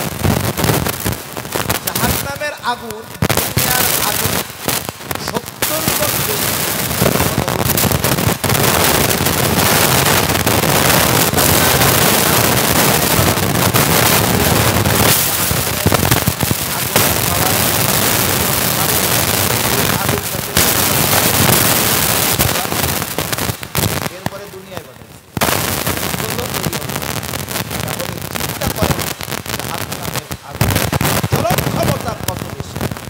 আগুনের মধ্যে দেওয়ার সাথে সাথে কি অবস্থা হবে? আপনারা মাঝে মধ্যে আগ্নেয়গিরি দেখেন, আগুনের পাহাড়। মনে রাখতে হবে সমুদ্রের তলদেশ পুরো আগুন দিয়ে ভরা। সমুদ্রের তলদেশে কি আগুন দিয়ে ভরা? একটা বিজ্ঞান বলতেছে এই পৃথিবীতে আমরা পাহাড়ের যে আগ্নেয়গিরিগুলো দেখি এগুলো কিছুই আগ্নেয়গিরি, এগুলো স্যাম্পল ব্যাপার। কিন্তু এর চাইতে কল্পনাতীত শক্তি নিয়ে সমুদ্রের তলদেশে সমস্ত আগ্নেয়গিরি আছে। দেখেন না, ওর মধ্যে ফালাই দিলে লোহা মুহূর্তের মধ্যে তরল আগুন, তরল।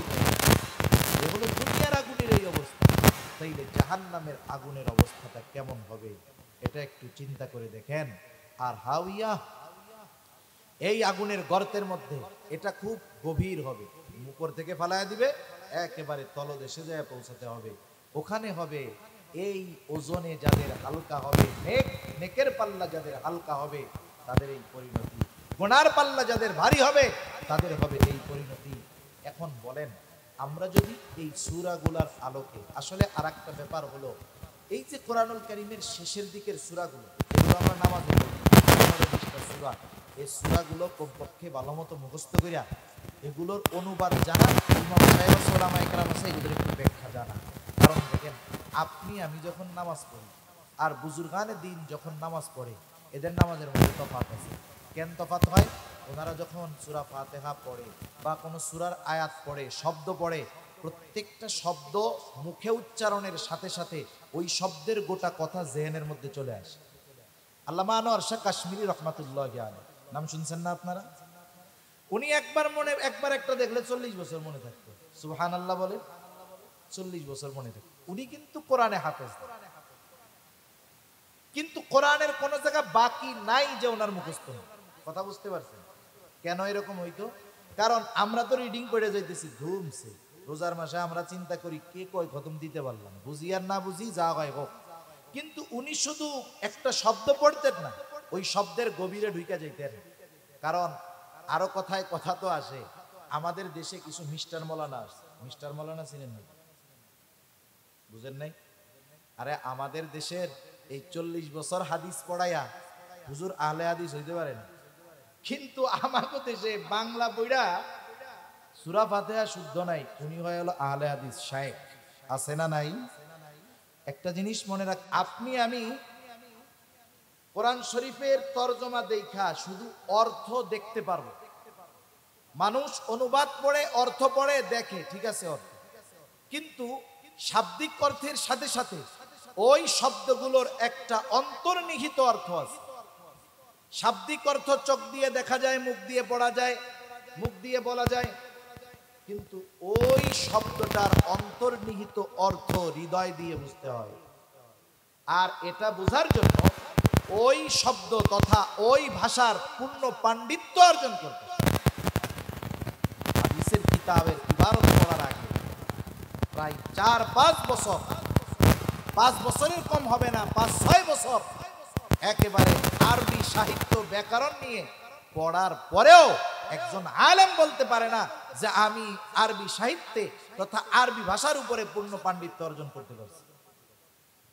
অথচ হায় হায় অনুবাদ কইরাই, মানে এমনি আরবির থেকে নিজে বাংলা করতে পারবে না, কিন্তু মানে বাংলা করাটা নিজে কইরা আরেকজন বাংলা করছে, ওইটা পড়ে উনি শায়েখ হয়ে গেছে, আলে হাদিস হয়ে গেছে। মনে রাখবেন, এইরকম যারা আছে এরা নিজেরা তো বিভ্রান্তিতে ডুবছে, আমাদেরকেও ডুবাইয়া ছাড়বে, এজন্য সাবধান। তা দেখেন আহলে হাদিস হয়ে গেছে, কোন কথার থেকে গেলাম আল্লাহ তাআলাই জানে। যে শব্দের অন্তর্নিহিত অর্থ, এটা বোঝার জন্য তো আলেম হওয়ার দরকার, এটা বোঝার জন্য মেহনত করার দরকার, এটা বোঝার জন্য নিজে ওই গবেষণার মধ্যে ডুবে থাকার দরকার। তা কোন কথার থেকে গেলাম, এর আগে জানি কি কইছিলাম, শেষের সূরাগুলো, হ্যাঁ এই তো মূল কথা এইটা। তা দেখেন আমরা তো পড়ি, রিডিং পড়ে যাচ্ছি, আমরা কিন্তু কথা কিছু বুঝতেছি। আমি প্রয়োজনে বাড়ি থেকে অনুবাদ করে এরপর ইমাম সাহেব যায়, তখন কি হয়, আপনি বুঝা সূরা ফাতিহাটা নামাজে পড়েন, আর সূরা ফাতিহা সহ অন্যান্য ছোট ছোট সূরাগুলো যখন আপনি অর্থ বুঝবেন, এর ব্যাখ্যা উলামায়ে কেরামের কাছ থেকে, এরপরে আপনি ওই সূরাটা নামাজে পড়বেন, তখন আপনার কাছে আর ক্লান্তি লাগবে। তখন শুধু ইমাম সাহেব বড় সূরার অনুবাদ যদি মুখস্থ আপনার থাকে, ওই সূরা সাহেব নামাজে পড়ে আপনার কষ্ট লাগবে না। আমাদের দেশে দেখেন না, একটু সূরা লম্বা হইলে কোনো জায়গায় লম্বা সূরা কেন, এজন্য শেষের এই সূরাগুলো কমপক্ষে আমরা পড়বো, জানবো, উলামায়ে কেরামের থেকে ব্যাখ্যা জানবো, এবং এর শিক্ষা আমরা আমাদের জীবনের সাথে ফিট করব। তাহলে আশা করা যায় জীবন সুন্দর হবে, পরকাল সুন্দর হবে, আমাদের ইবাদত সুন্দর হবে। আর ইবাদতগুলো যখন আল্লাহর জন্য হবে, তখন মিজানে যখন ওজন দেওয়া হবে, দেখা যাবে আমল অল্প কিন্তু এটার ওজন অনেক বেশি, ঠিক কিনা বলেন? আরে তুলা যদি 1 বস্তা দেন, কতখানি জায়গা লাগে না? এখন দেখা যাবে ওই তুলার ওজন হলো 3 কেজি, 3 কেজি জায়গা খায় কতটুকু? এতটুকু। সেজন্য ইখলাসওয়ালা আমলের ওজন বেশি, মিজানের পাল্লায় ওগুলোর ওজন বেশি ভারী হবে। আর পরকালের কথা বেশি বেশি চিন্তা করব, কারণ যে যত পরকালের প্রতি বেশি বিশ্বাস, কিয়ামতের ভয় যার অন্তরে যত বেশি, দুনিয়ার আমল তত তার সুন্দর। দুনিয়ার নিয়ম এটা, যার জবাবদিহিতা আছে, যেই জিনিসের জবাবদিহিতা আছে, দেখবেন অপরাধ যদি হয় সমাজে, যদি জবাবদিহিতা থাকে, সঠিক শাস্তি প্রয়োগ থাকে, অপরাধ কমে না বাড়ে? স্বাভাবিক কমে।